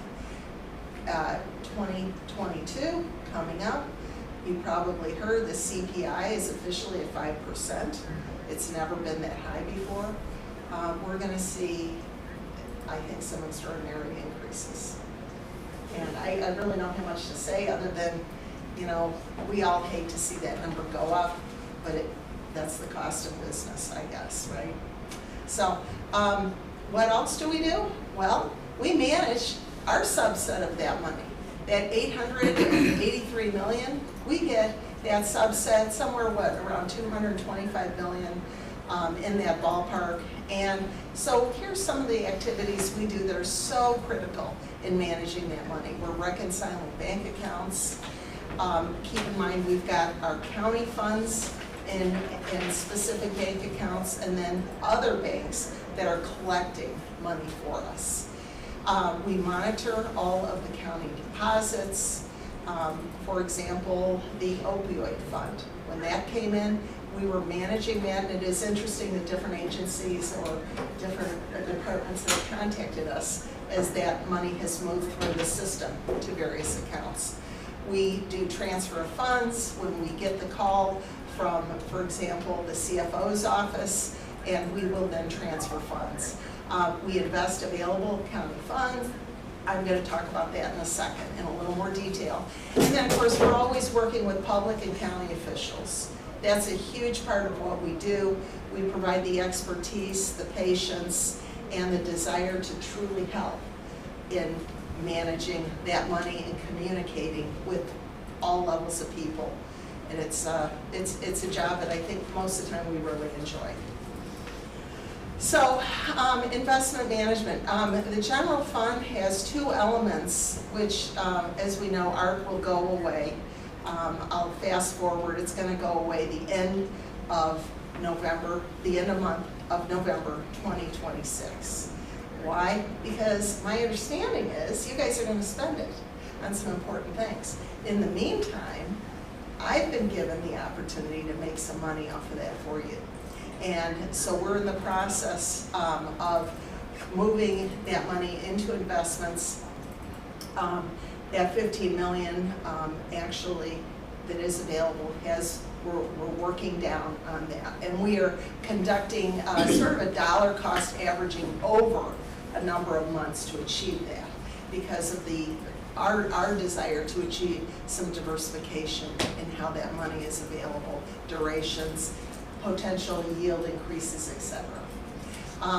Then we have the general fund investments, and this is, something like $35 million is in that sort of what I look at as a revolving opportunity for investment. At this point, there's $10 million that I've been given permission through CFO Pete, and of course they get that permission from you ultimately to work with $10 million to get that invested. Again, that dollar number has been reduced. We have been making some investments over the last few weeks. There's been some very attractive yield opportunities that have materialized. Valley High, we're still working on cash flow requirements. Note that the money available at Valley High is operating funds, so they may need that money. So they've been a little bit more conservative in wanting to allocate a certain amount of money. Obviously, we can address some of that with shorter duration, but we're still working on, some of the little details associated with that. That's the numbers as of, again, January 31st. Okay, program priorities. I wanted to kind of group things in areas that make sense, because some areas are more, diverse from others, as opposed to just saying, we're going to do some new things. And it is interesting how they all start to follow into categories, which I've outlined here: automation, taxpayer support, financial accountability, organizational resilience, public outreach, and security strength. So let me tell you what we're doing. First off, automation project. This one's going live next week, and it's pretty exciting. I've got the first draft of the marketing that we're working with Alicia Schuler on, and I'm going to have that be passed around. We've seen a decline in passport revenues. It's an important function. We have a diverse international community throughout our county. So we have reinforced the online scheduling. We made an investment, very small investment, by the way, $40 a month, to do online scheduling. It's very sophisticated. It really helps people in getting online. But we're also going to take walk-ins. We're back to walk-ins because we want to serve our community. And we also are going to be sharing that we have 2 different language sets that we will support, Polish and Hispanic. So that's a huge issue. We see a lot of families come in, a lot of native speaking families from other countries, and they value this hugely. It's an important function we're providing. HSB, Harvard State Bank, we're automating the check depositor. That's going to happen today.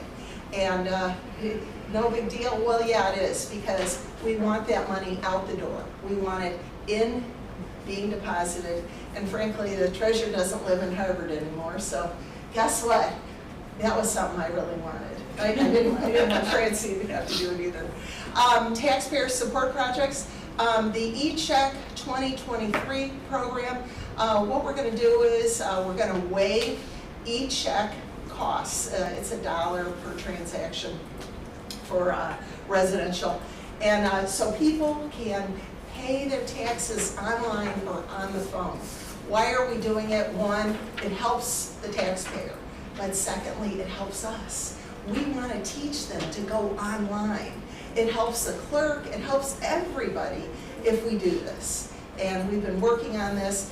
That also, just like you saw the passport marketing, that's going to be a huge area. By the way, our marketing will be every tool in the toolbox that Alicia can provide us, the sign, the passport, the Facebook, we're doing it all for all of these things because we want our community to know that their county cares about them and is doing cool things to help them, especially tell them to pay their taxes.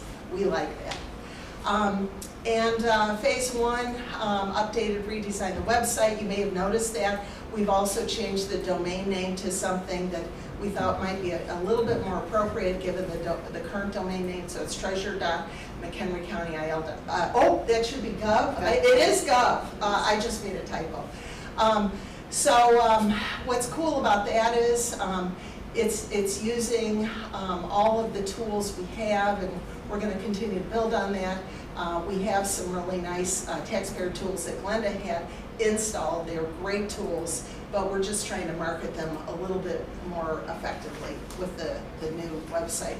And then finally, we're working on an updated tax bill, similar to some of the things you saw going on at the clerk's office. We want to take a tax bill that's like about 25 years old and just make it easier for people to read, have bigger fonts, help our elderly read it, help people quickly understand that you got 2 installments, little color coding. So I think that's going to be a great move forward as well. Financial accountability. We are moving our treasurer legacy systems to D365. We started working on that the second weekend. Carrie has been enormously helpful in that. And Denise and Denise's team members are working to make that happen. We've got a technical issue that I think the HSO, Julie from HSO. So we've got a technical issue that Julie is working on to help us with that overall upload of legacy systems data to D365. We recognize the need to have one system for managing the treasurer's money because that's the county money and we want one system. Organizational restructure. I talk on another slide, and so I'll just cut to the chase on this one.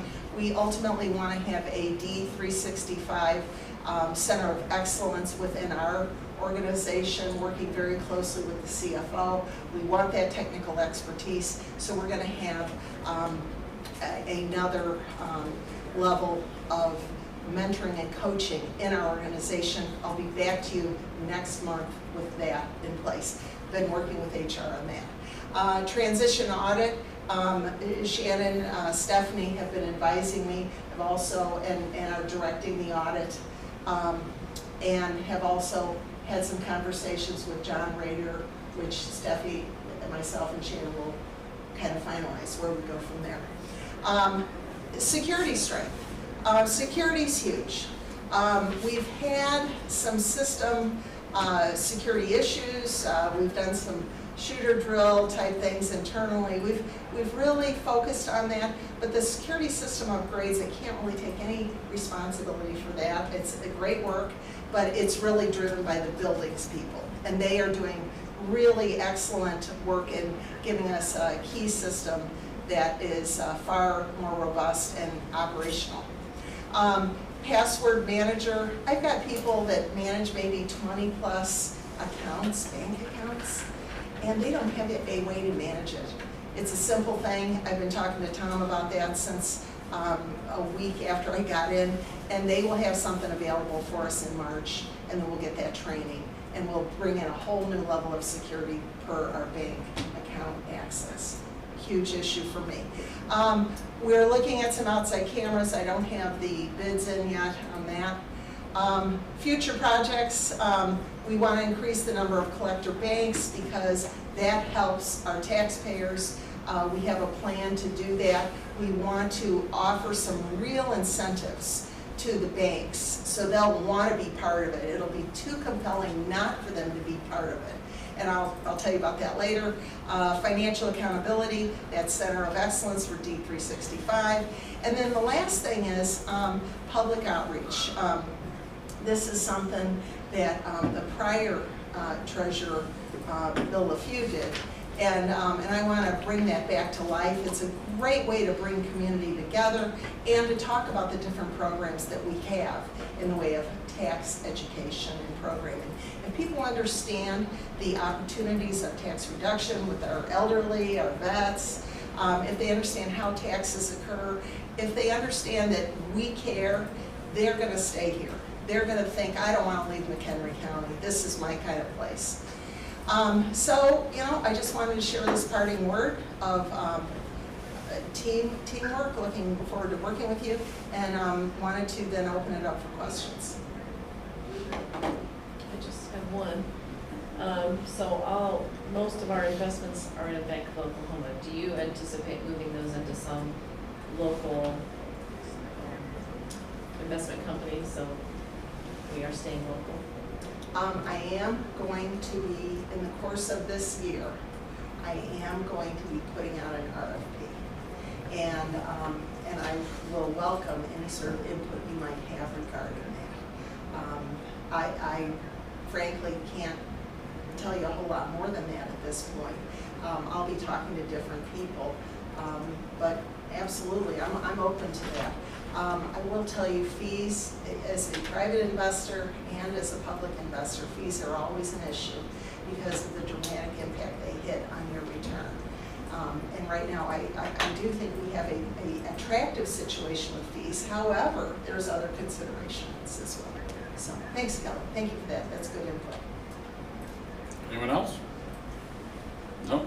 Well, I was just going to say, when you were talking about the payment of taxes and you're going to incorporate more banks throughout the county, is that something you're going to get into a little bit more as that program comes online? Or? Yeah, do you want me to give you the scoop on what we're thinking of doing? Yeah, if you, I mean, I know we've been here a long time, so if you... Two bullet points on that. One, we want to acknowledge them publicly, and two, and I'll talk about that at another date, because I just got to get approvals from a few people, but I don't think it'll be a problem. And secondly, we'll put their logo and their links on our website, location-based, so that they are actually promoted. Why? One, they get the recognition, and two, just as importantly, taxpayers go, oh, I'll go there. And now we're building community. You know, it's a little thing, but it's a big thing. Yeah. Anyone else? Okay. Well, thank you very much. Appreciate it. Thank you very much, Mike.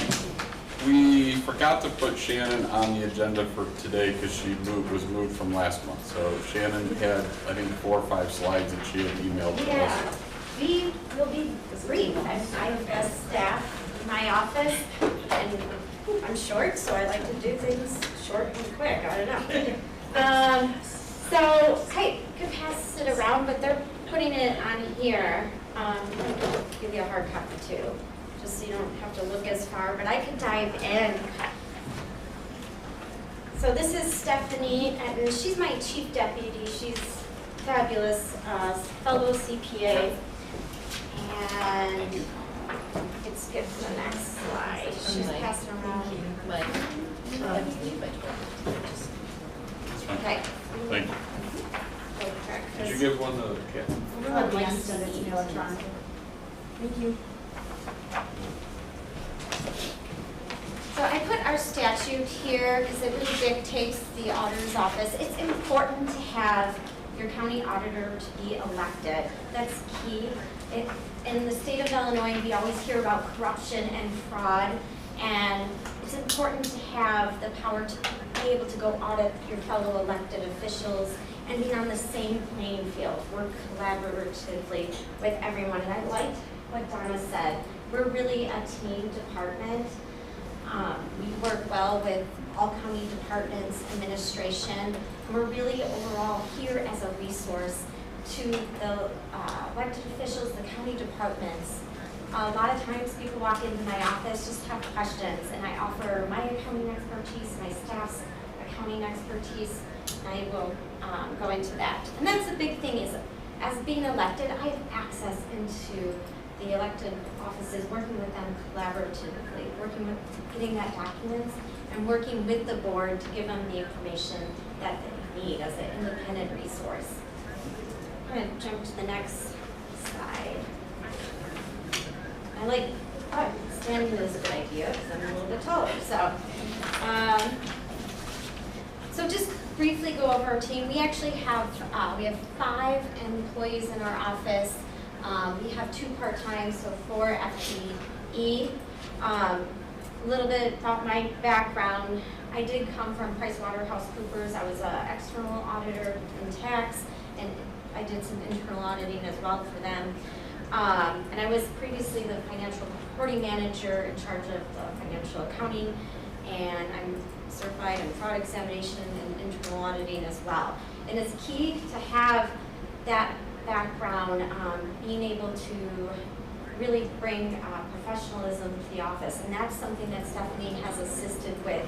We run the department like an external audit, a CPA firm, and kind of how we structured our staff, so there are opportunities for promotion. And Stephanie's background is 14 years in external audit, government, prepared CAFRs, so she's really being able to provide a high level of expertise in working with various departments. And we do have departments asking for audits, kind of assisting them being the change agent that they need. And so you'll be seeing future audit reports kind of reflect that collaboration. Really, we have 3 CPAs in our office, other staff studying in the future for the CPA. Stephanie's studying for the certificate in internal auditing. And so really fortunate, we have one of the strongest staff right now in the auditor's office currently, and we are fully staffed. So duties, quickly go through a big main part of what we do, and everyone helps contribute, is the continuous internal audit part. That is the biggest resource and value to this county, is being able to provide, be a change agent, offer advice free of charge versus hiring an external consultant. We are a large organization, and it's key to have an internal audit function. The other unique things we do that's a little different from other internal audit functions, but so important in government, is we approve purchases and invoices. And so we are not purchasing, we are essentially the final bow. We do the final review over what's being purchased, just to make sure that it complies with the county board's policy, that it complies with our internal policies. And we work with departments to make sure it matches our account structure, they pick the correct fund, does it match the resolution, did they select the right vendor? And is it needed, or can we do things differently? And we, along that lines, do invoices. And we're lucky to have strong staff looking over payments. We want to make sure less money is going out the door. Quarterly reports, we provide that to the county board and the public on our website, and there's a bunch of other duties, which kind of go brief because everyone likes to eat eventually. So what is internal auditing?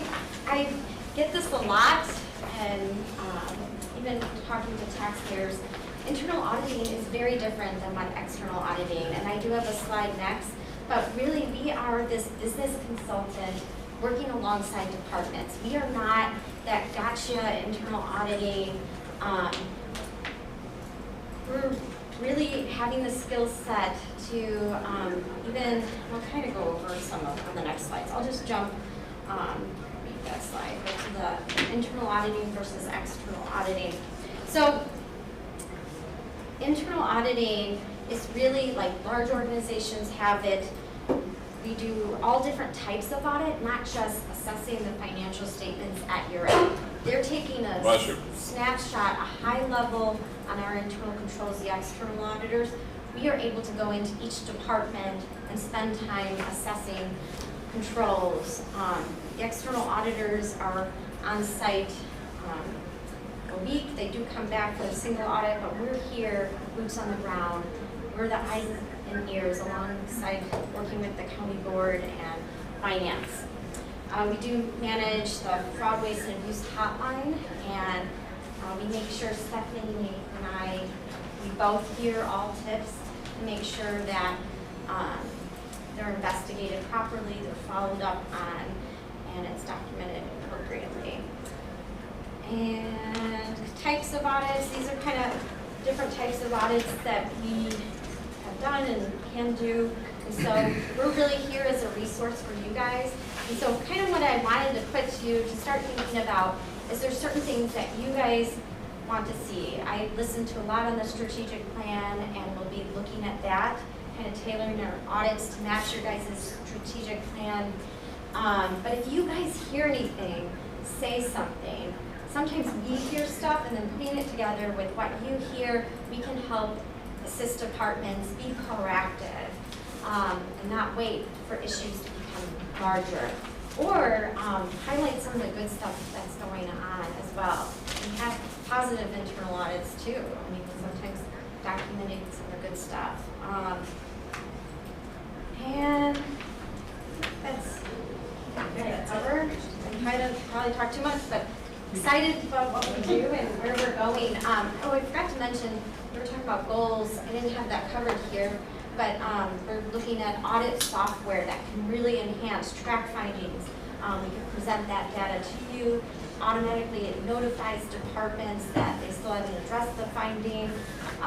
Really automate a lot of our process. And well, it's a good time to do that. I believe so. We're going to be looking at that, but hopefully it doesn't cost as much.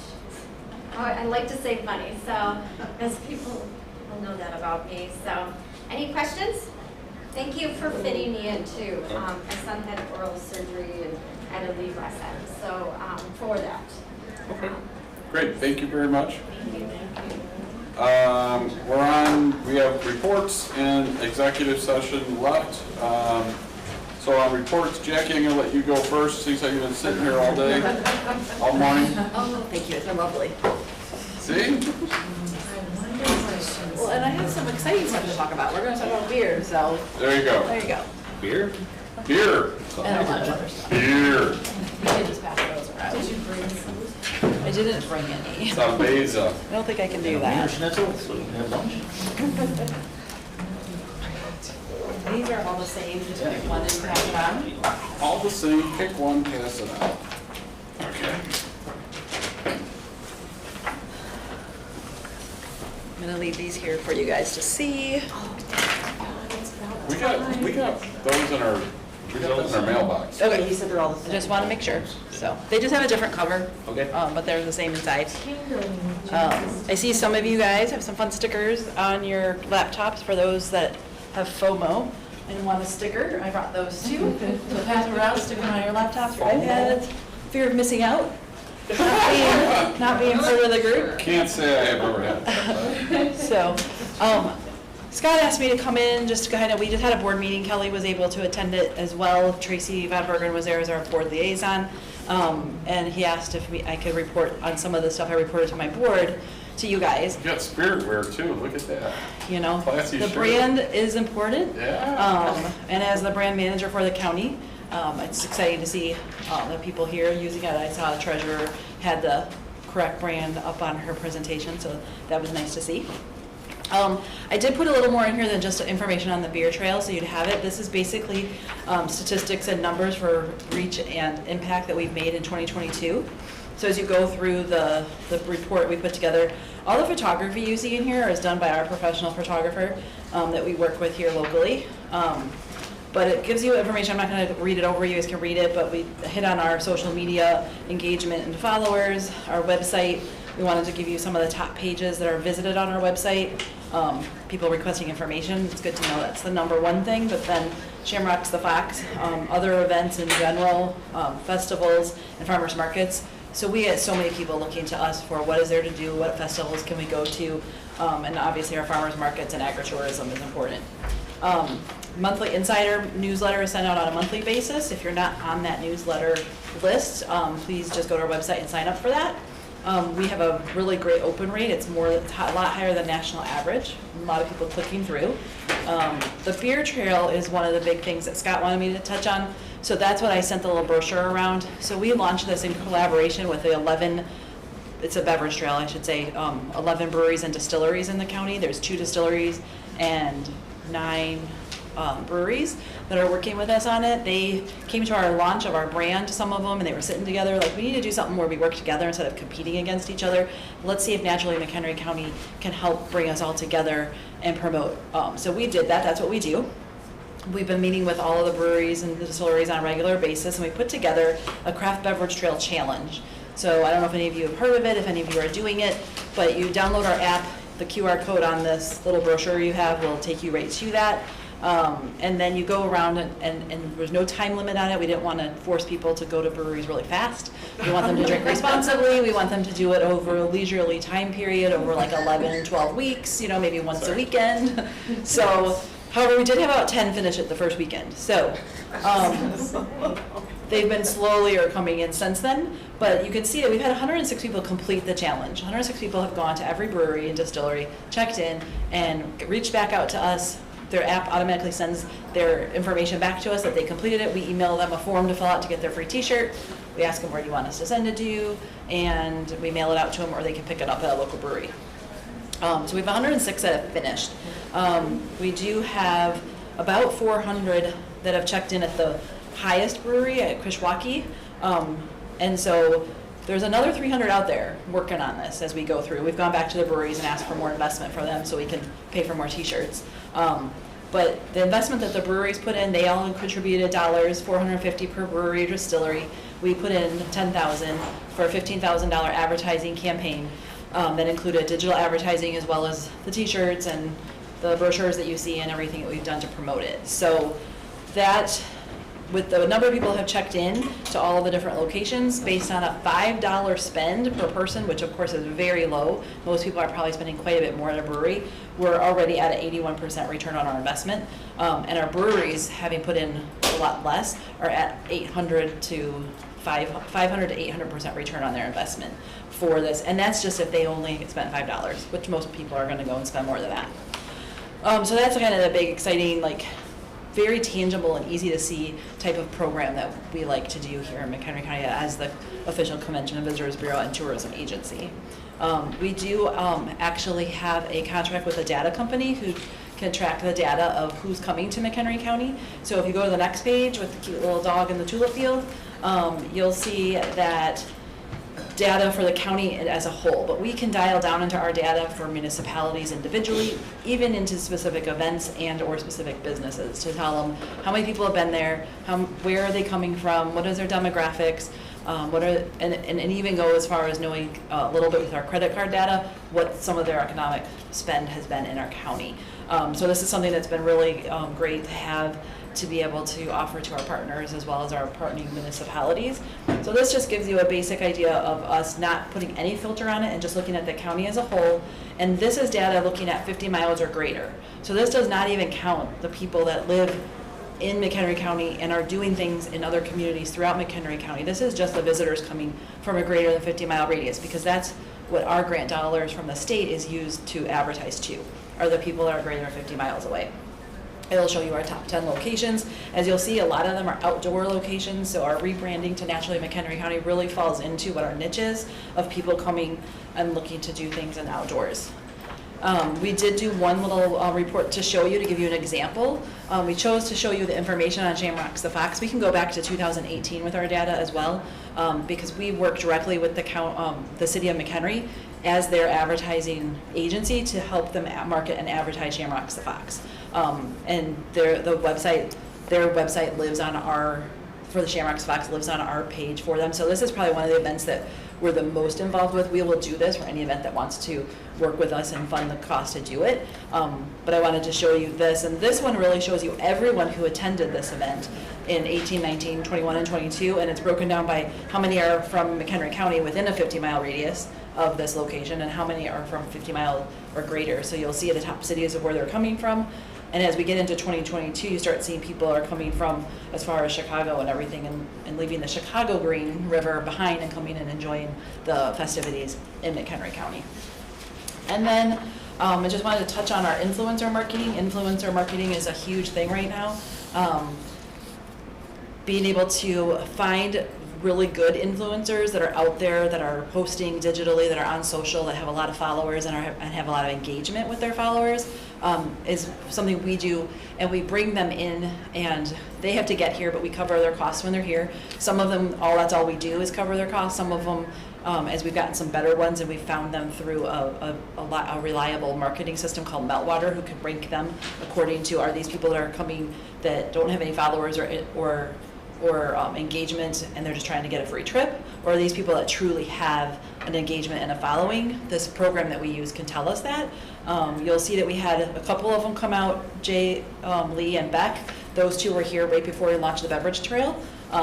Just to give you an example, Jay and Lee are specifically influencers that go around the country to blog and write and post and do all that stuff in social world on breweries and beverage trails. And so that's all they do. So we had them come in to do the content for the beverage trail prior to it being launched, and they actually, on page 20 in our visitor guide, we have the information that they wrote for us, so that it's written by someone other than us in our organization, which a lot of visitor guides are starting to do that, where you have articles written by influencers and people out there that are professional in traveling. You'll see Liz Ann lately. She was here for Small Business Saturday. She went to Woodstock and Crystal Lake, visited a lot of places. She has a huge following. Just from her alone, we had about a $75,000 economic impact of what it would have been, not economic impact, I'm sorry, of media value. So that's down here. You'll see these are everybody combined, but for us to be able to reach 85.7 thousand people through digital marketing spend, we would have to spend $100,000 to reach that many people. We didn't spend that much. We maybe paid for their drinks. Well, we didn't pay for their drinks. The breweries gave it to them for free, but we got hotel rooms for them so they had a place to stay, gave them gift cards so they could eat while they were here, made sure that we paid for any entrance fees to any of the things they did, if there were any, and then the breweries contributed by making sure that they had the ability to be able to taste and everything by giving them complimentary drinks. So our budget for that is right around $10,000 to do all the FAM tours, and that's all grant money from the state of Illinois. And so far we have at just in half of a year, $100,000 media estimated value return. So you've been here a long time. I know everyone wants to go. That's the exciting stuff we have going on. If you have any questions, I'm here to answer them. I'm always available. So just on this, on the craft beverage trail, have they looked into providing transportation, say on a Saturday or something? we have talked about, so we started in September, and we launched it first just as a challenge that people do on their own. It's been so well received that we are talking with some of our hotel partners and the beverage breweries themselves, because they would have to put some money into it, and we could put some into. And like in Carbondale, To they have doing- buses on the wine trails. Yeah, to doing something where we have a special event planned where people buy tickets to come and they stay in the hotel, and it includes staying in the hotel and their transportation, and we can take them around. So we have talked about that, and that's in the works, is something we want to try to do Party moving bus. forward. Yeah, seriously. So that'll be fun. And beats. You had a question? I do. Are you grabbing their metadata? Like, how do you know this information about the visitors? Is the company grabbing their metadata off their like Google Maps and stuff? So the way that the company, there's a lot of data companies out there now. The company Yeah. that what they do is, if you have a phone with apps on it and you've given your app permission to track Yeah, where you it's are, my data, okay. which most people do, because Yeah. most people are tracking their kids I on know. Life 360. So I mean, if you have, I'm looking, it's like, absolutely not. if you're using Google Maps to drive, you're letting you're letting the app know Right. where you are. If you have Life 360, for example, to track where your kids are, that's like so popular right now. You have to have that running all the time, not just when you're using Yeah, that. so it is, you are grabbing the So, metadata. and then they use I like it when you know. it's really creepy. I mean, it's I to want the people to point. know where I'm at. If you do It's- the app on your smartphone, do you have a smartphone? I'm a dumb dude. I don't have It's anything. how they track the mules with the voter fraud. I mean, this is public data. No, I know it is, but I was watching Lynn and Mike Schaefer had to know, I'm like, Well, if you have a smartphone, you're being tracked. you're being tracked. Well, it's Constantly. interesting because Yes. I mean, they get as close as they can to knowing who these people are, almost to the point that you feel like I could go give them a thank you note and walk up to the door and say, thanks for visiting. But of course, we can't get that close to them, but we can get their ages and demographics and everything like that. Right. So it is a little crazy, but it is out there, and it is data that people have agreed to share. The other thing that's cool about it is They don't know they've agreed. They, right, but they have if they had read their terms and conditions, so. But if we want to advertise, we used to do our digital advertising through Google, and we place our digital advertising, and we say we want to reach people that live in this area, that have this demographics, to get this ad served to them while they're perusing their phones and their mobile devices and their computers. We stopped using Google this year with Datify because they have their own platform that does the same thing. They push out their ads the same way Google does. However, they can push out the digital ads not just to a demographic and say, hey, send it to everybody who's this age and this income in this town. We can have them push it out to, for example, we can do an ad where we push out information on McHenry Shamrocks the Fox to people that have been to Chicago's event in the last 4 years. It'll serve up an ad on their device at some point while they're perusing it, and then they'll see it and hopefully come here. But then it keeps tracking everything, and through their system, they'll be able to then, after a couple of months of the ad running, be able to tell us how many of those devices showed back up in McHenry County. So we can not only know that people saw it, because that's great, everybody in the world can see our ads. We want them here, spending money, experiencing our events, and doing things in McHenry County. We can now say we have proof that there were devices that saw this ad that showed up here, because we saw their devices show up here again. So it's a whole new way of tracking ROI on digital advertising. So you said you had a grant for advertise, or to reach out to people farther than 50 miles away. Our grant from the state of Illinois, because Right. that's the majority of our funding, Right. and any money that we use locally to match that grant, which is going to be a lot of the county money we use to match our grant requirements, those have rules that we have to follow according to the grant rules. And the rules are any advertising we do has to be greater than 50 miles away, because they want people that are going to come, they want people that are going to come here and potentially stay overnight. Because all of the funding that the state uses comes from the hotel occupancy tax. So it comes from people staying in hotels. So they want us to generate more people coming to stay in hotels. So that's why that's required. With digital and social advertising, it's great because we're able to reach that further demographic, but also reach the people that live here. And as a countywide organization, and it is kind of an antiquated requirement that we have to advertise far away, because the people that live up here in Woodstock don't care if people coming to the lighting of the square are from Huntley or from Naperville or from Florida. They just want people coming. So it's important for people that live here to know that we're a resource, to find out what there is to do on weekends, because it's very important for our people to stay here. We don't want people living in McHenry County picking apples in Boone County. We don't want them picking pumpkins somewhere else. We don't want them going out of the county where they can experience that here. So our organization, which is mainly the reason, one of the biggest reasons I wanted our rebranding to go away from Visit McHenry County to something else, because as soon as someone who lives here sees this is Visit McHenry County, they're like, well, I don't live here. This isn't for me. I don't need to follow this information.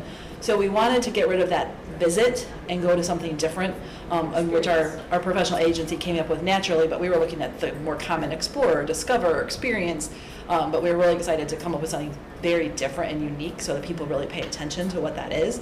And then people that live here are starting to realize, hey, this is a really cool resource for us, so we know where to go and eat and what are the cool events happening in other towns, and it helps keep that money that's going to be spent by our locals here in McHenry County, as well as getting people that live far away coming here and staying in our hotels. It fits us. Pardon me? It fits us. Yeah, it does. It absolutely does. And I think it's in the last year that we've had it out there. I mean, the response to Natural in McHenry County has been huge, and we've heard very few people say this is terrible, we don't like it. And people that don't like things usually tell you. So we haven't really heard a lot of that. So we're really excited about the popularity of it, and it's helped our organization grow as well, because now we have a brand and we have standards and we have consistency, and so what we're putting out, people are starting to really recognize it, and we're seeing a lot of people, like we were out at my coworker was at a meeting at Crystal Lake Brewery with the brewers about some of the stuff, and she saw people sitting at the end of the bar that had that little brochure out, they had their phone out, they had their visitor guide with them. They were obviously there doing the craft beverage trail, and we're seeing that now. We're seeing people using what we have to offer to help make their time here in McHenry County a lot more enjoyable and fun. All right, so for that trail, I mentioned ROAS, I'm used to ROE, so. I know, that's return on advertising spend. Gotcha. I should have had her put that in there, because it's the same thing as ROI, return Right. on their investment. It's return on their advertising spend, because that's what their advertising money went mostly to making sure that we could produce and print the little brochures, so that we could buy t-shirts, so that we have stickers. That little logo, that circle logo is a sticker. They also get that when they complete the trail, sent to them with their t-shirt. And then the postage and all that stuff was covered really by all the brewery money. And then we used our dollars that we're using to market and advertise the county anyway, to put in the Datify advertising campaign. So. Okay. Thank you very much. All right. Appreciate it. Thanks for sticking it out. Thank you for letting me here. I'm gonna give these to you guys too, from some McHenry County, McHenry County pens. Could have Okay. given them to you ahead of time so you could write with them during the meeting, but.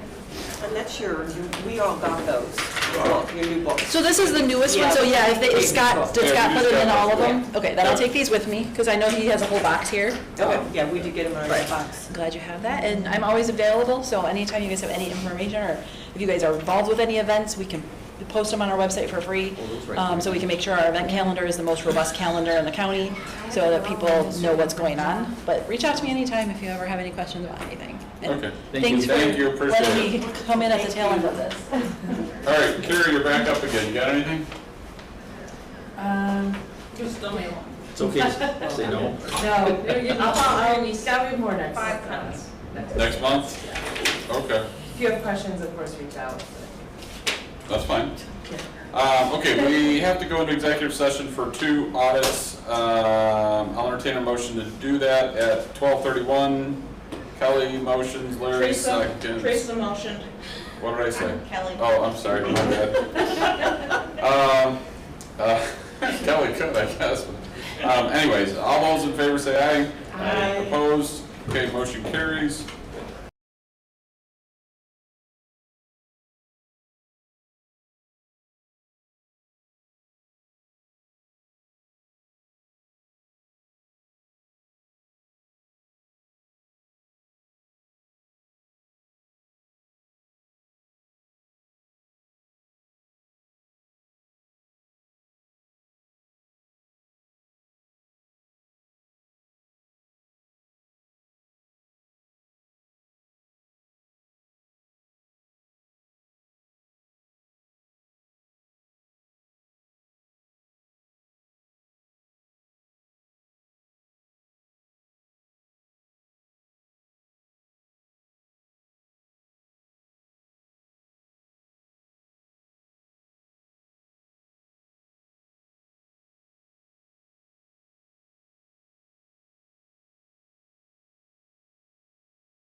All those opposed, motion carries. Need a motion to enter into open session again? I'll make a motion.